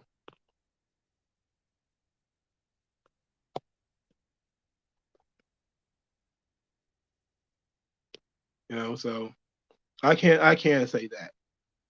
Smooth Realism said, as a kid, I used to love Batman's vibe. Silver Surfer, Batman, and X Men were all very mature for kid shows. I never saw Silver Surfer, but yeah, Batman is very mature for a kid show. It really is. It deals with some very adult themes. Well, I should say mature themes, not exactly adult. See, Batman is the kind of character that you can like as a kid. But then when you start watching the animated series and you're starting to see characters like Mr. Freeze, like Two Face, like you're looking at the story of Harley and Ivy. That's why I say these are my favorite episodes because they're very mature. They handle very tough situations very delicately, and you honestly get something out of watching those episodes. So I definitely think the series is good, but I haven't gotten to where I think it's great. And I'm 60 episodes in or something like that. I don't know if I'm gonna be able to finish it because I think like I've watched enough to get the gist of it. I'm also not a big fan of the Joker in this animated series because he's very comic booky when it comes to Joker. They even had the Joker fish thing, which I know is coming straight from the comics, but I was like, I guess I'm just too used to Joker being the want to haul off and shoot people in the face kind of Joker. The Dark Knight, Joker and all that kind of stuff. The old clown prince of crime. I'm gonna have the goofy Joker plot of poisoning the water or gassing the audience and make them laugh till they pass out or something like that. I'm just kind of like not interested. I've never been interested in that kind of Joker. I always like Joker when he's more of a serial killer or an agent of chaos, but his stuff was grounded in reality. You know, that's why I like Jack Nicholson's Joker because he didn't go full comic book until near the end when he decided he was going to gas all of the people of Gotham, like near the end of the movie, and he's going to do this in an open air, which is kind of the worst place to gas people, right? You're going to gas people in the open air, like that's dumb, brother. You know. Yeah, the last season of a lot of shows is when it starts to jump the shark. I don't know how I'd even get there because again, I don't know how many episodes is in the series, but I'm like 50 or 60 episodes in, bro, and I'm chugging along and I'm just sitting here like, oh my word. I don't feel like I'm making any headway into this show. Like I don't feel like I got anything out of most of these shows, most of these episodes. Smooth Realism says 90s cartoon kids shows were putting hair on our chest. I remember seeing Pete and Pete on Nick and feeling like I was stoned before I was even smoked. Like, yeah, there used to be this. I think that the idea was people expected the parents and the children to watch these shows together, and therefore there was some element of maturity there for the parent, while the kid got the cool superhero stuff out of it. But now today, this stuff is for adults who are basically children in the mind, and so it's very simple, and you have to try to explain to people why. You know, I just can't believe we still have people who were having this conversation about the Spider Verse, and they're like, Miguel is the bad guy, and it's like, oh, okay. Look, we don't have time to hold the hands of 12-year-old, 32-year-olds. You know, the TLD says, "Are you watching the same show? Mark Hamill, the Joker, is epic." Look, I'm not saying that his performance isn't good. I'm saying some of the plots that they put him in, I'm not really a big fan of. You know, they had the episode where the Joker breaks out of jail by riding a rocket shaped like a Christmas tree. And I was like, how did all the parts for a rocket get into Gotham jail? Like, it's just, or Arkham Asylum, just like, how? Like, it's one of those things where you have to be like, okay, it's a cartoon, you know? But then they had the episode where the Joker breaks out of jail because he's going to kill this guy who is monetizing his intellectual property, which is his face, of course, because he put his face on the side of a casino or something like that. And I think the casino was called Joker's Wild or something like that. Because this guy's trying to lure the Joker to burn down the casino for the insurance money. And I'm like, it's what? Like what? Why? But I certainly think that his performance has been great. I haven't said anything negative about the voices. The voice acting has been very good. The characterizations are,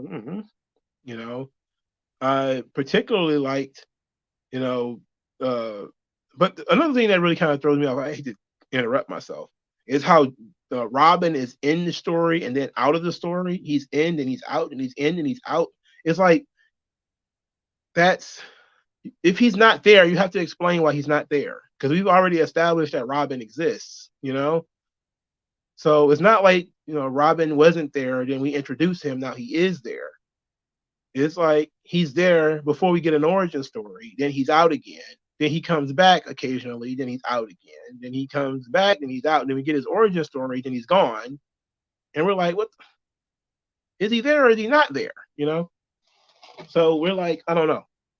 But I can see where if this was 1994, 1995, you probably wouldn't have thought about it. I'd have been 11, 12 years old. Wouldn't have thought that much about it. Wouldn't have cared. But here I am, almost 40 now, watching the show, and I'm kind of like, you see Spider-Man, like the characters are like ancillary characters come and go, you know, so occasionally Flash Thompson won't show up, but he's not like important to the plot or anything. So, but Felicia Hardy is almost always there unless they wrote her out of the show, which they did for a little while.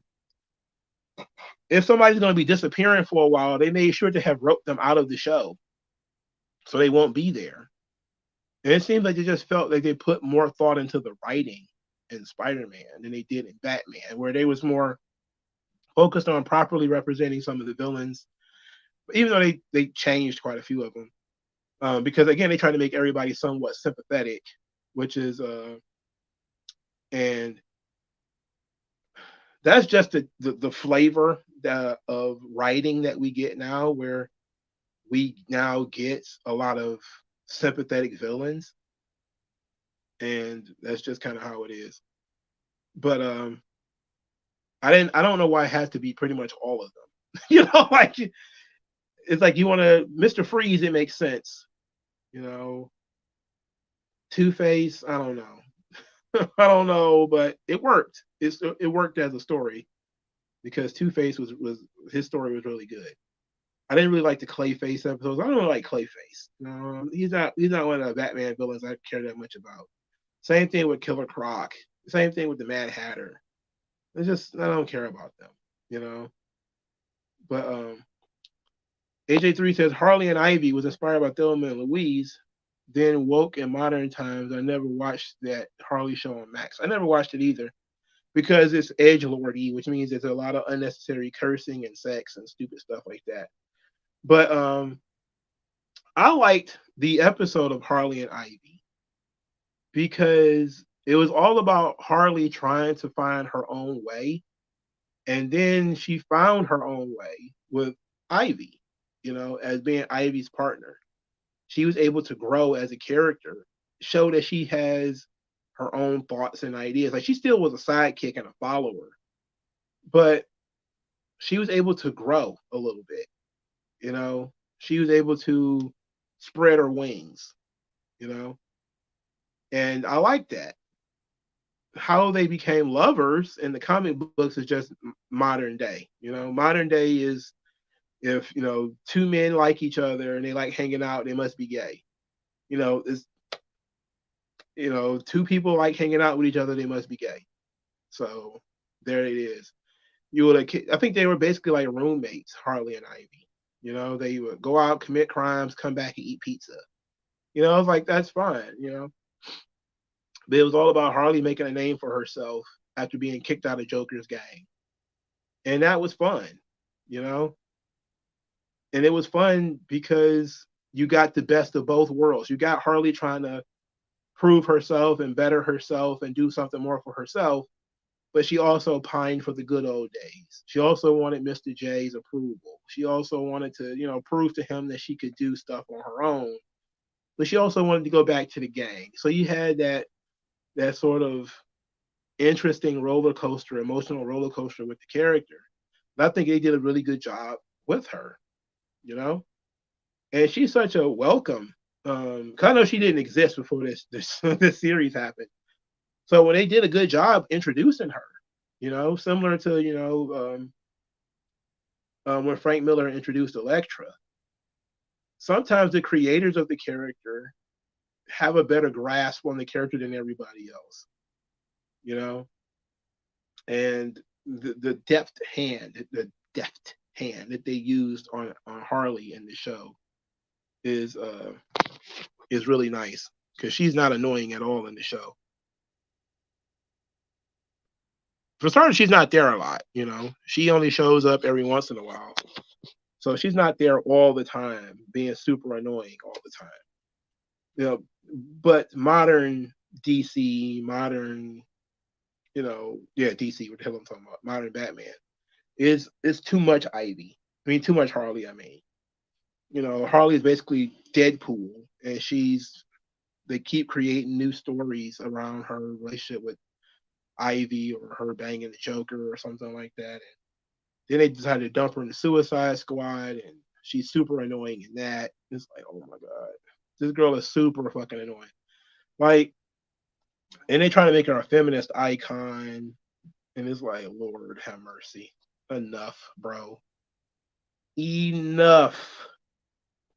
All right, so that's Batman the Animated Series. I think it's good. I'm going to keep watching it. I probably won't watch it as religiously as I have been.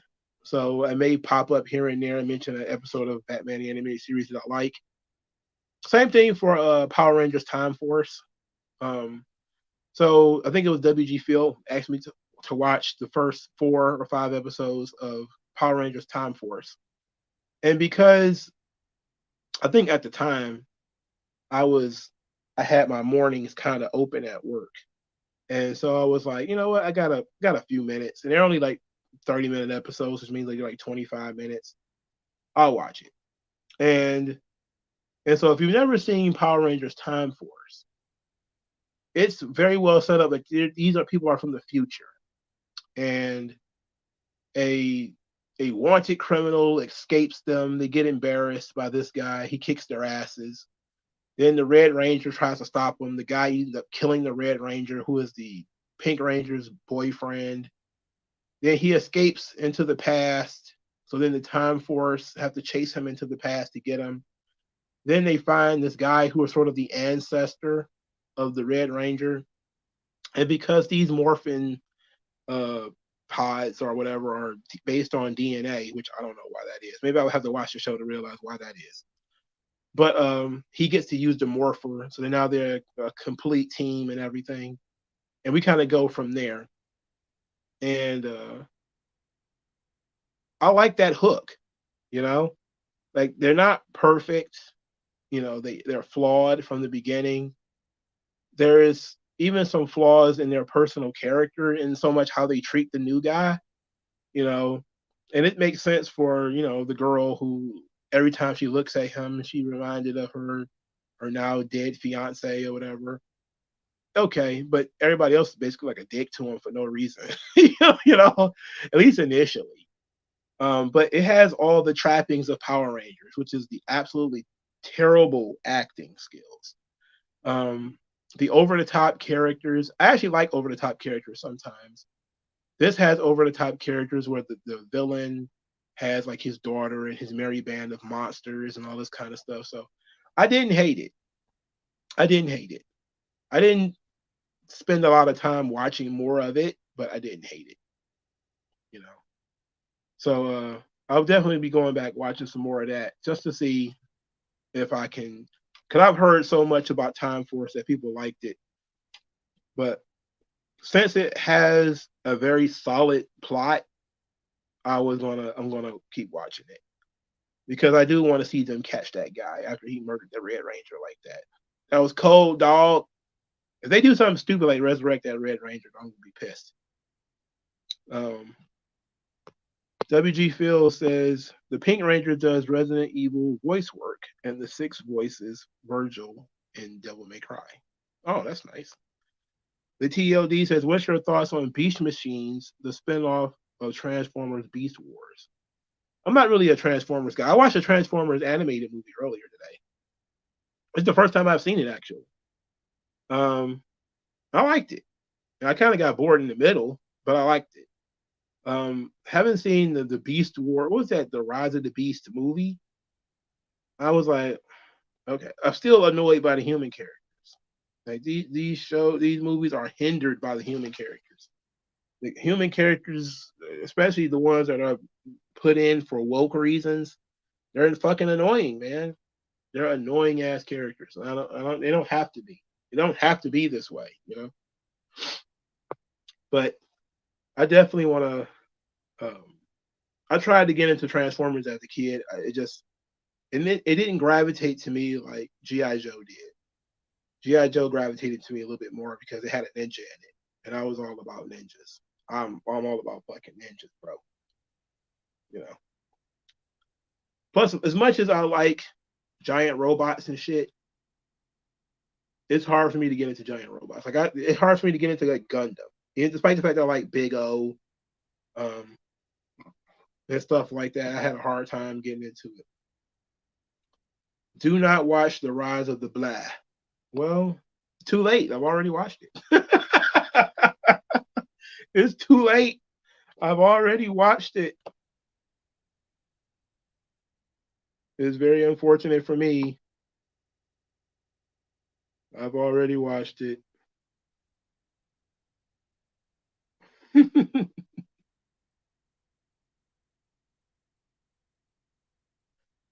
Okay, so let's spend a little bit of time talking about manga and comic books. So I mentioned earlier that I'm reading Hell's Paradise, Jingukuraku.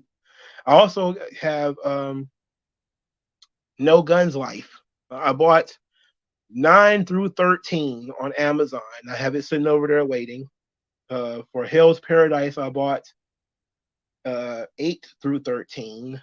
I've already read, well, 7 through 13. I read 7 and 8 already today. And I love this story so much. I like the sort of survival element of it. They're trapped on this island with these crazy, freakishly strong monster things, and how are they going to live? And it's similar. There's a current manga called Sugumi Project that's similar, where this guy named Leon is dropped into a post-apocalyptic Japan where he has to find some kind of MacGuffin and bring it back to the pickup spot in a certain amount of time where he's going to be left there. But it's kind of it's like The Condemned, where it's a bunch of convicts who are basically sent out to do this job, and we end up finding out there's all sort of mutants and all kinds of stuff in this part of Japan. It's a really good manga. So if you're into manga, pick up Sagumi Project and check it out for it, real quick. I'm still looking at this stack of Attack on Titan. I still haven't finished it because I keep buying new stuff. I bought this Saverio Tenuta, a humanoid book called The Mask of Fudo. This thing is wild, bro. So it's the second book in his series that he had created. And I guess there's 4 books now. I only have 2. I have The Mask of Fudo, which I've actually already read, and I have what's this? Legend of the Pierced Veil Izuna. These are hardcovers, so they're kind of pricey. They're this one is $30. The other one was like 25. But the art is beautiful, and the story was fairly simple. The guy finds a mask, and the Mask of Fudo, the guy finds a mask that is sort of haunted by a god or a demon or something like that. And the more he suffers, the more that thing sort of controls his body. And by the end of the story, he's almost completely and totally consumed by the magic of the mask, and he kind of loses who he is. So it's kind of basic, but it's a beautiful story. The Teenage Mutant Ninja Turtles Usagi Yojimbo series, they did a 5-issue series, and it's now over. It was okay. It wasn't the best. It was all right though. If you like Usagi Yojimbo, and I remember being a kid thinking Usagi Yojimbo was just a part of the Ninja Turtles universe, because I remember he had an action figure that came out during their toy line, and I remember having that action figure. I had a Usagi Yojimbo action figure, so that's how long this character has been around. But he's totally not in any way related to Teenage Mutant Ninja Turtles. He has his own franchise. But the crossover was basically another Turtles in Time kind of situation where there is a robot villain named Dr. Werewin who is trying to control New York, and the Teenage Mutant Ninja Turtles stop him, and then he goes back to the past, and the Turtles chase him back to the past, and then the guy uses machines to try to take over Japan during the age of Usagi Yojimbo and all that kind of stuff. So it's pretty basic. It didn't try to, do too much. It just put the Turtles in a time machine, and now they're helping the Samurai Rabbit fight robots and mole ninjas. The mole ninjas are fucking cool. I gotta say that. The mole ninjas fucking ruled. What else? What else am I reading? Sakamoto Days. Record of Ragnarok. Record of Ragnarok it's pissed me off, but at least I understood what they were trying to do in Volume 7. Oh yeah, I have Lupin the Third, Thickest Thieves, which is a hardcover from Seven Seas. This is a collection of Monkey Punch manga featuring Lupin the Third character and his team, and it's more mature than I remember it being. In terms of there's tits in this joint, I'm like, I wasn't expecting to see titties in here. Like this was a manga that ran in the 60s and 70s, if I remember correctly. But Japan's they all about it. They have so I ain't mad at them. Just wasn't expecting to see Fujiko Mine's titties and like half the stories in the book. Wasn't expecting that. But Lupin is a very fun character. He's very Bugs Bunny in so much as he's a master escape artist, you know, and he has that road runner, wily coyote kind of relationship with Detective Zenigata. So if you can appreciate like um Lupin, like the action, not the action, not the movies, but there have been several animated series for Lupin, just quite a few. Some people who are really into the series say you could tell which the series apart by which color his jacket is. I'm not that far with it. Like the ones that I've seen, his jacket's always been red. I didn't, but apparently there's one where he's wearing a green jacket, and there's apparently another one where he's wearing a different color jacket. But the Lupin series is fun. It's Master Thief Lupin who's been chased by Zenigata, and he's always got these incredible schemes to to steal various items or whatever. Uh, he has a gang. One is a swordsman named Goemon, who's kind of a slacker. Another is the shootist whose name is Jigen, and he has Fujiko Mine, who's sort of his love interest slash obsession slash the Black Widow, who is always betraying him and kicking him in the nuts and all this kind of stuff. But he's like completely and totally obsessed with her. So it's a fun series if you're into the sort of Looney Tunes aspect of it. It's also kind of mature in terms of manga. I should have got the first collection of Lupin. I didn't though. I don't know why I didn't. I just didn't. I'm gonna end up getting it eventually. So that's oh yeah. So the last Ronin Lost Years, they had is that a number 5-part story? They finished that up, and it was okay. You know, it's old man Logan, but Michelangelo. He finally caught up with this guy named Deathworm, who has been ruining his life in the years between his brothers dying and him finding out that April was still alive. April and Casey have been growing these new turtles that are, Casey's students that are raised off the book that she found that was left behind when Michelangelo passed. So now she's the sensei. She's the splinter now.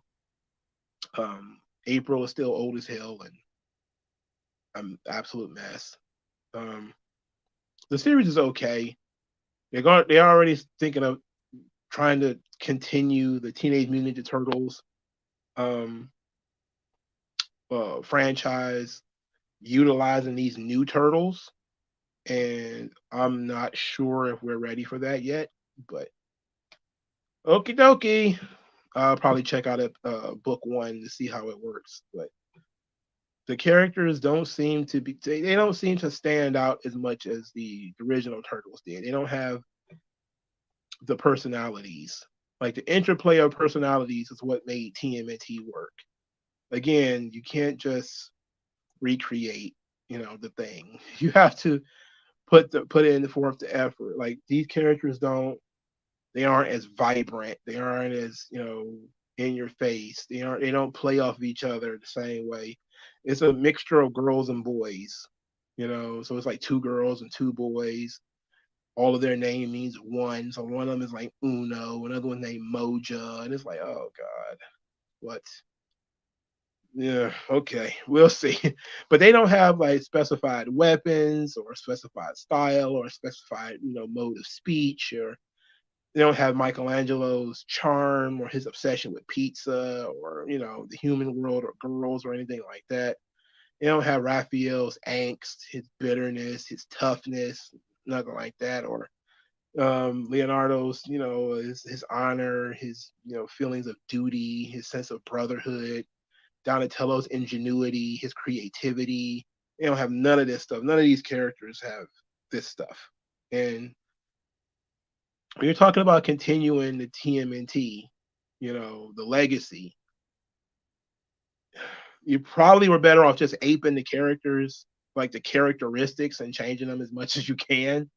Instead of just saying like, okay, we're going to continue it by having this be the Michelangelo of this team.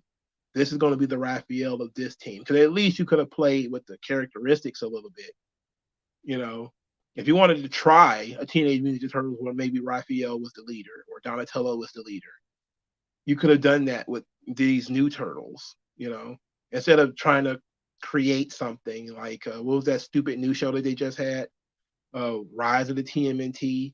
It's like that's dumb. Fundamentally, is stupid. If you want to do something like that, do it with something else. And this Last Ronin, they're introducing new characters. Okay, so do that where now you have the the flawed leader character and try it there, you know. But they would never actually do that. But they also don't have a Splinter because April is not Splinter. She can't be Splinter. She's not a fighter. Um, and Casey is, well, the daughter of Casey Jones. She's not like some ninjutsu master. So I don't know. I don't know, man. It's gonna be hard to deal with. Smooth Rhythm said that he's not a fan of the art style. He's not a fan of the art style in the Last Ronin or the movie. What are we talking about here? What episode did I get to on Time Force? I got to episode 5, so I got to watch episode 6. I got to where they captured their first monster and put him in a jar. And I'm like, okay, they putting villains in jars. So I guess you have to stop them somehow, right? But they're police officers, so I can't expect them to just go around killing people. Uh, I feel bad for you Transformers fans, man, because these movies seem to be doing very well, and they will not stop making them. So everybody hates the Transformers. That's how I feel with TMNT, man. Like you be wanting them to stop making Teenage Mutant Ninja Turtles movies because it's like, or if you was going to make a movie, make a movie out of the Last Ronin, which is what I think a lot of us wanted because it was such a huge hit. But I think they had already started with this stupid Seth Rogen movie.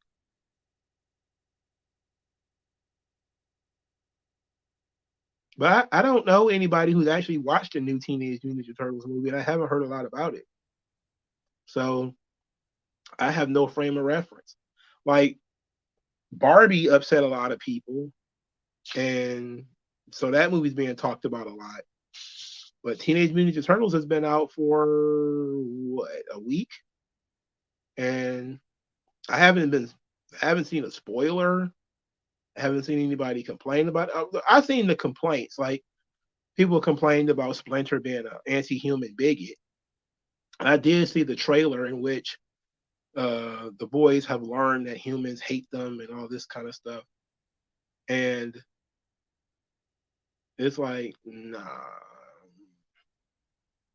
I don't like that. Like, I don't like where they're doing that. Like, they did it to Optimus Prime and Transformers, where they turned him into a guy who hates humans. It's like, if you're going to be sort of the paragon, the aspirational hero, or whatever, like Optimus Prime would be, he should understand that the humans don't like them, but he should understand why. You know. So it's very weird that they would create a Splinter that teaches the turtles that humans hate them and that humans are going to destroy them and all this kind of stuff. Even if it's just a attack. They have they have they have tried to tweak Splinter over the years. For instance, Splinter's heel turn in the comic books, where he basically becomes the leader of the Foot Clan, um, as a way to stop the war. He takes over, he kills the Shredder and takes over and becomes the leader of the Foot Clan. So they've been chipping away at Splinter for a long time now, and this seems like it's just going to be the next level. I think he's dead in the comics, though. He's dead now, but there was a while there where Splinter was the leader of the Foot Clan. WG Phil, apparently Splinter is gay. Oh fuck. I didn't hear that though. I didn't hear that. Nobody again, I think if Splinter had been outed as being gay, that would have been a thing I would have heard about. So did they, uh how did they hint that he was gay in the movie? Gay Splinter sounds stupid. He's a hermit or whatever, and he's old.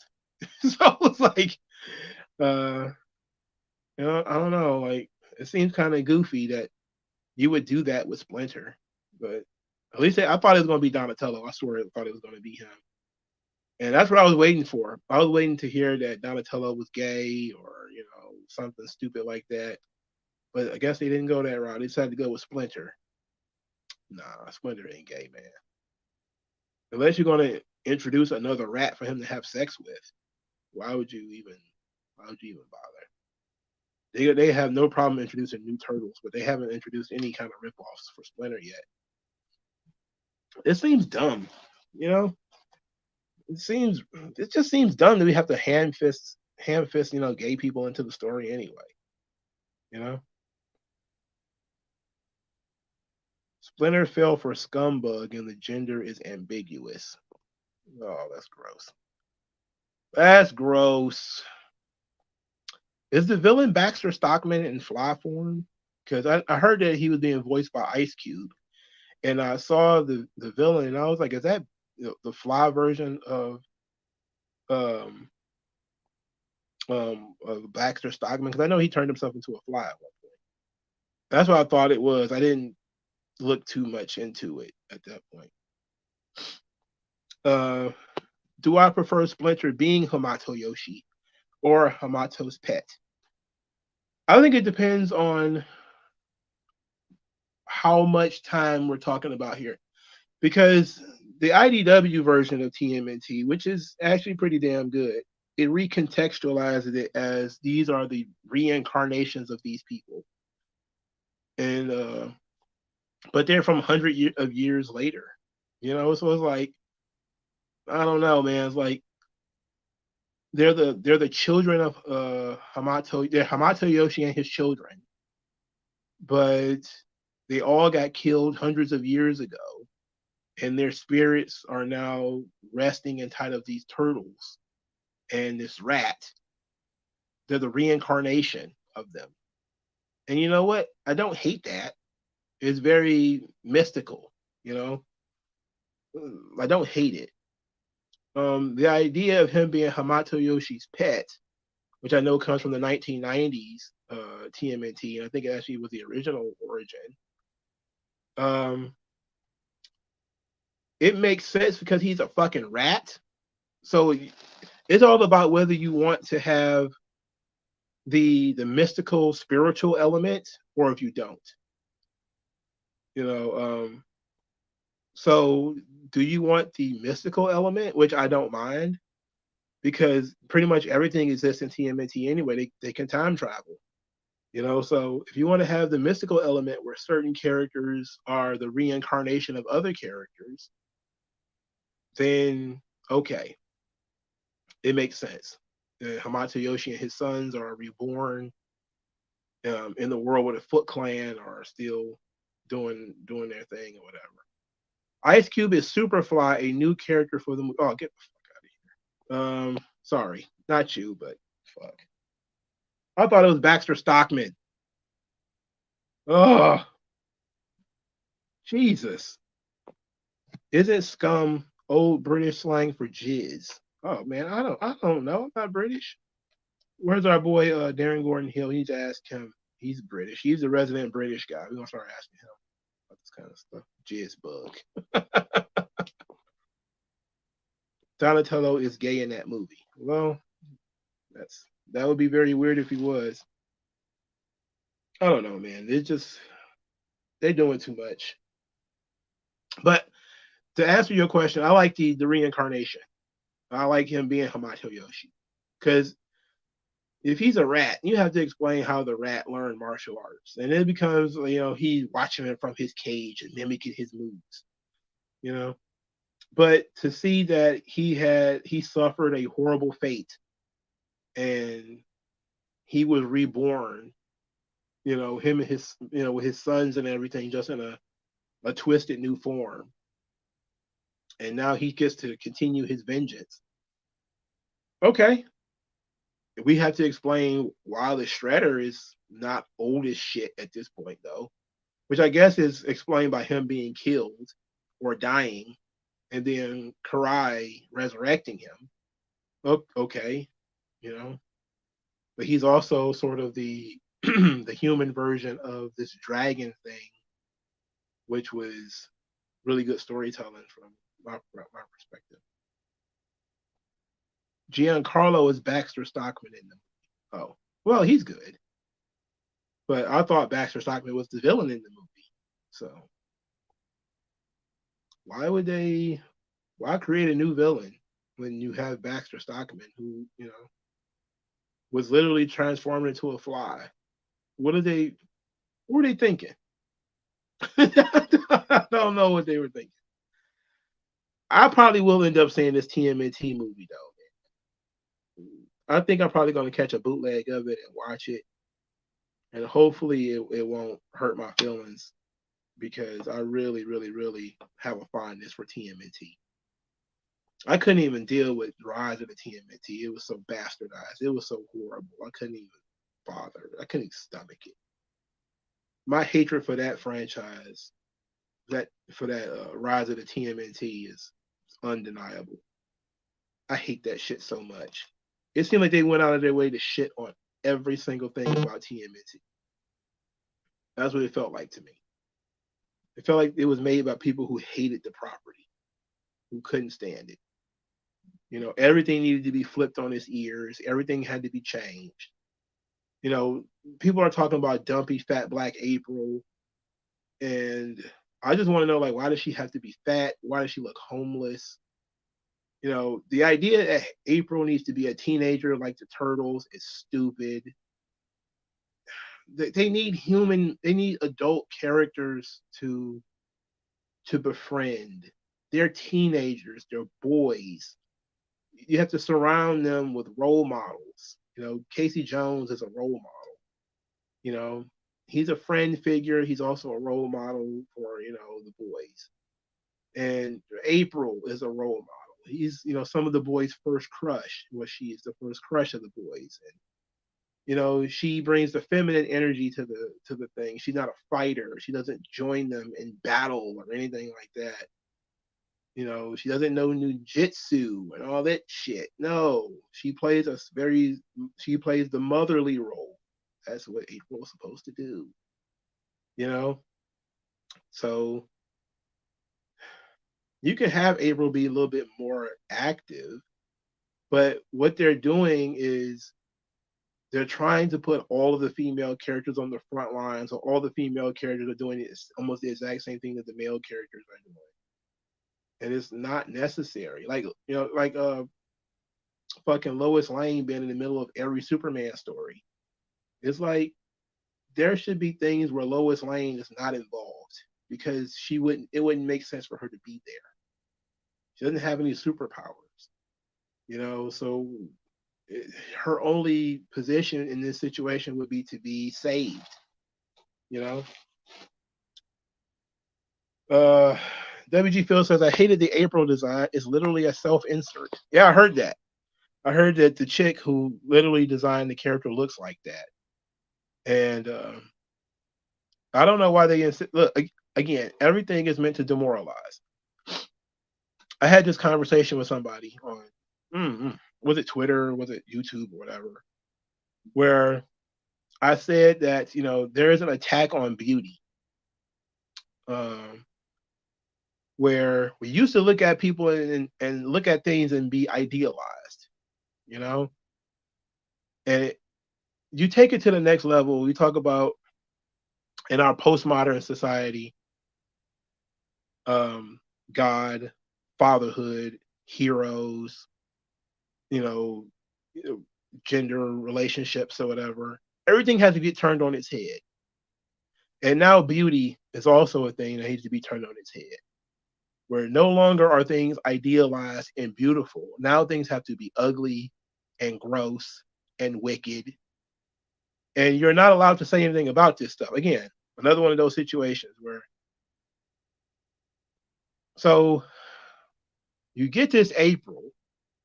Instead of April being, you could even have April be sort of black if that's what you wanted, or she could have been Hispanic or whatever.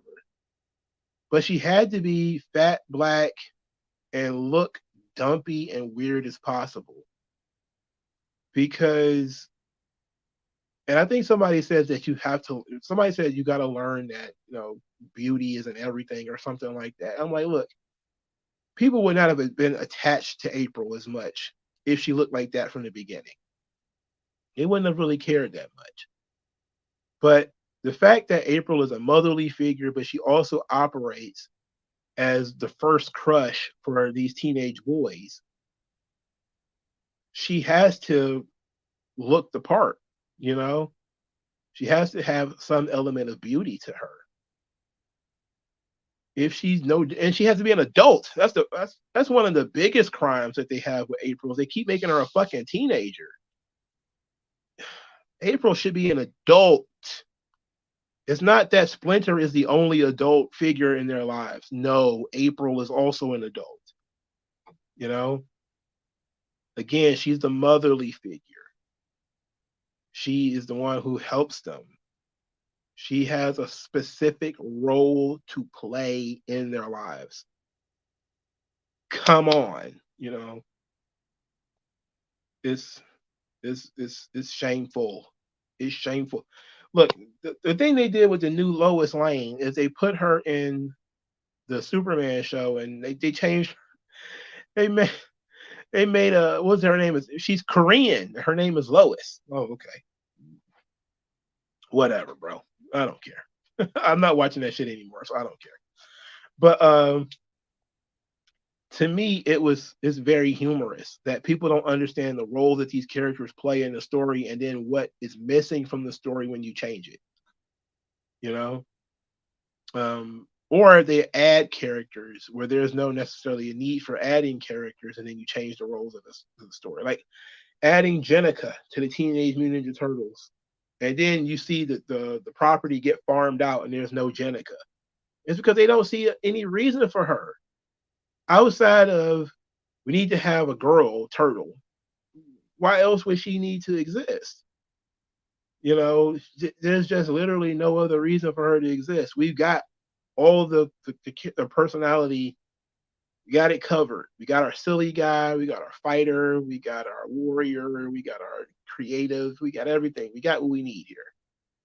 We don't need that other one. She's just a hanger on.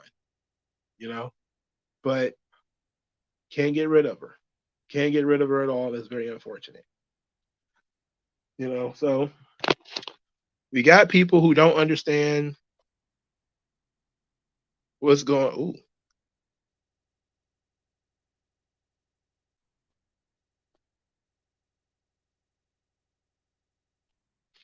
Who don't understand what's going on and or why, and they ruining the property.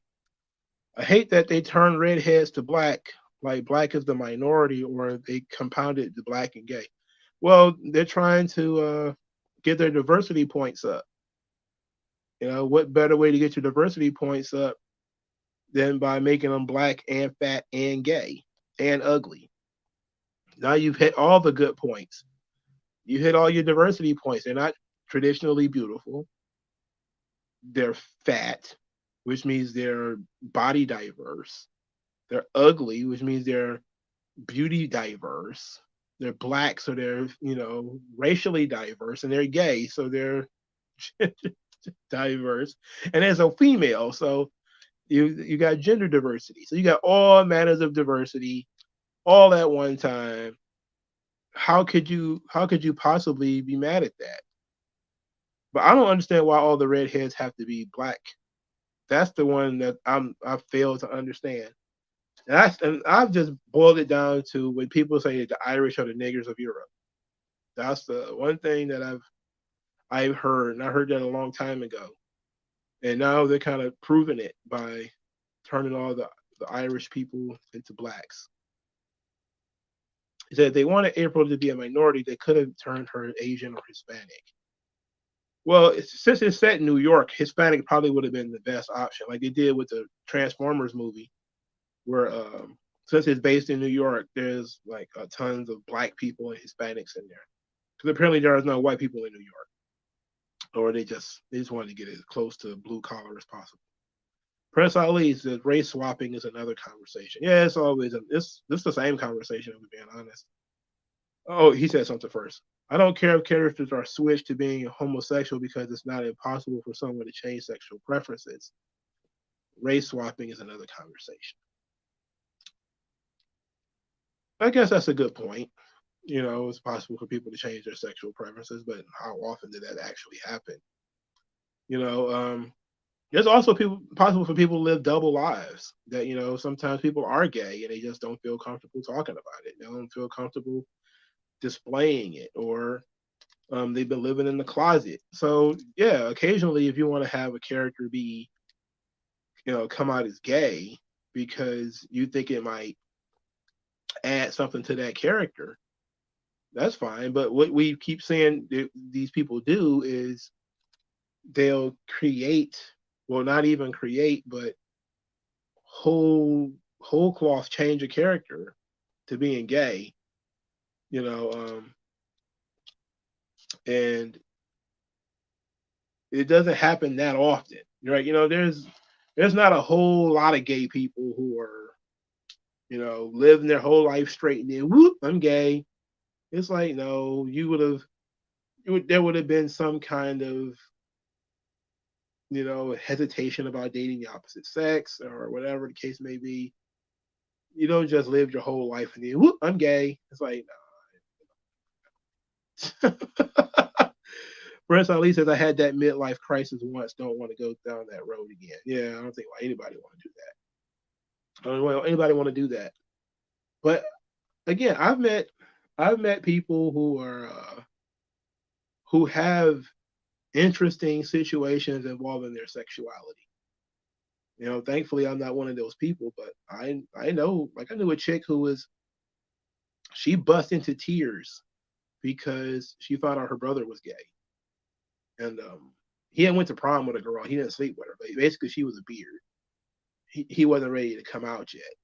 And then he went to college, met a guy, and basically came out to his family. And she was bursting into tears, like, "Oh my God, my brother is gay. He's going to hell." Blah blah blah blah. About 6 or 7 years later, she meet a girl, and she starts talking about how this girl is basically her soulmate, and all this kind of stuff. How she is so enjoys so much spending time with her, and I'm like, are you like gay for that girl, or she's like, maybe. I'm like, well, you was busting the fucking tears when your brother was gay. Now you're saying you might be, but I think it's also BPD, you know, especially when it comes to women, and a lot of people who have a very difficult time, they become attached, and their sexualities mutates a little bit, but whatever. WG feels like the way they do come out stories is like Karen forcing him to be gay, like Iceman coming out. Ugh. Yeah. Or they'll create a situation that something is sexual when it doesn't need to be. You know, like the whole Robin thing, where all of a sudden he was gay. It's very weird, man. Like I can't think of a time where somebody came out as gay and it made sense. Like I don't know. I can't think of a time where, especially in recent years, where they changed somebody to being gay, where I just didn't immediately, wave it off offhand. You know, like it's just dumb. Like you have no problem. You should have a problem creating a gay character on your own without trying to. We're gonna flip somebody's sexuality, and they do it for the shock factor, because they know it'll upset people.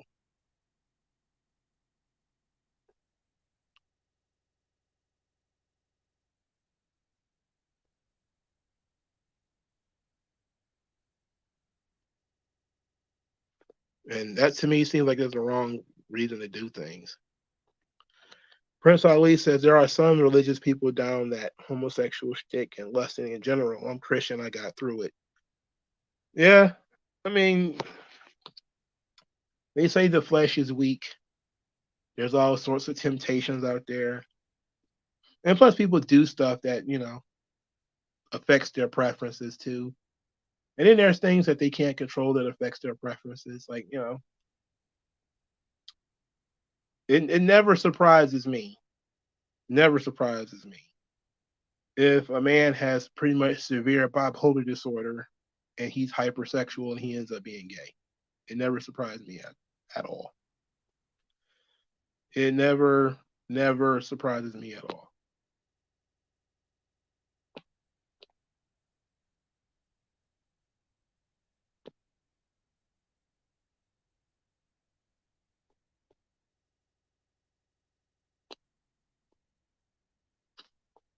And I hate to put it that way because I don't want to, because some people do have bipolar disorder and they're not gay. But when you look at hypersexuality, a lot of it is BPD, you know, quite a bit of it. Or then when you realize that people who have BPD usually end up being bisexual because they're hypersexual already. And you just kind of be like, it is what it is, man. But they do make their own gay shit. That's the thing. Like they have no problem making their own gay shit, but what they'll end up doing is creating an enclave where you choose not to read and go into their gay shit. In order for it to be normal, the shit has to be in your stuff. You know, it's the same thing with bilingualism. You know, like all of a sudden you got pretty much every movie has somebody who speaks like a foreign language in it. You know, like if you keep that shit in Mexican town where everybody speaks Spanish, nobody cares. But if you inject that into everything to where now you have random characters speaking Spanish like you do on Raw now, like there has never been so many people speaking Spanish like they're on Raw now. And SmackDown. Like there's tons of fucking Spanish on these shows now, and Japanese too.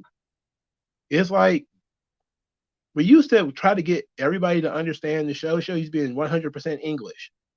Now it's still less than 1%, and but it's still a lot more than it used to be. And now when you watch movies and stuff, there's tons of Spanish in there, and they're making sure that there's Hispanic words, and especially if it's set in New York, they think that the Hispanics run New York. If you listen to Hollywood, but it's just a weird situation.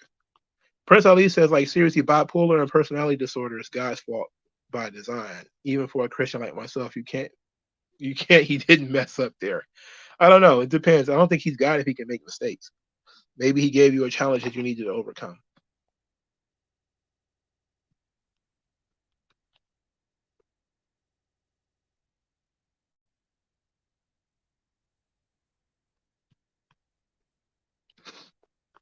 All right. Uh, I'm hot. All right, y'all. I think I'm about to wrap it up. Thank you guys for your time. I'll talk to you guys later. Peace out. Have a nice rest of your Sunday. Have a strong week. I'll see you guys soon. Peace.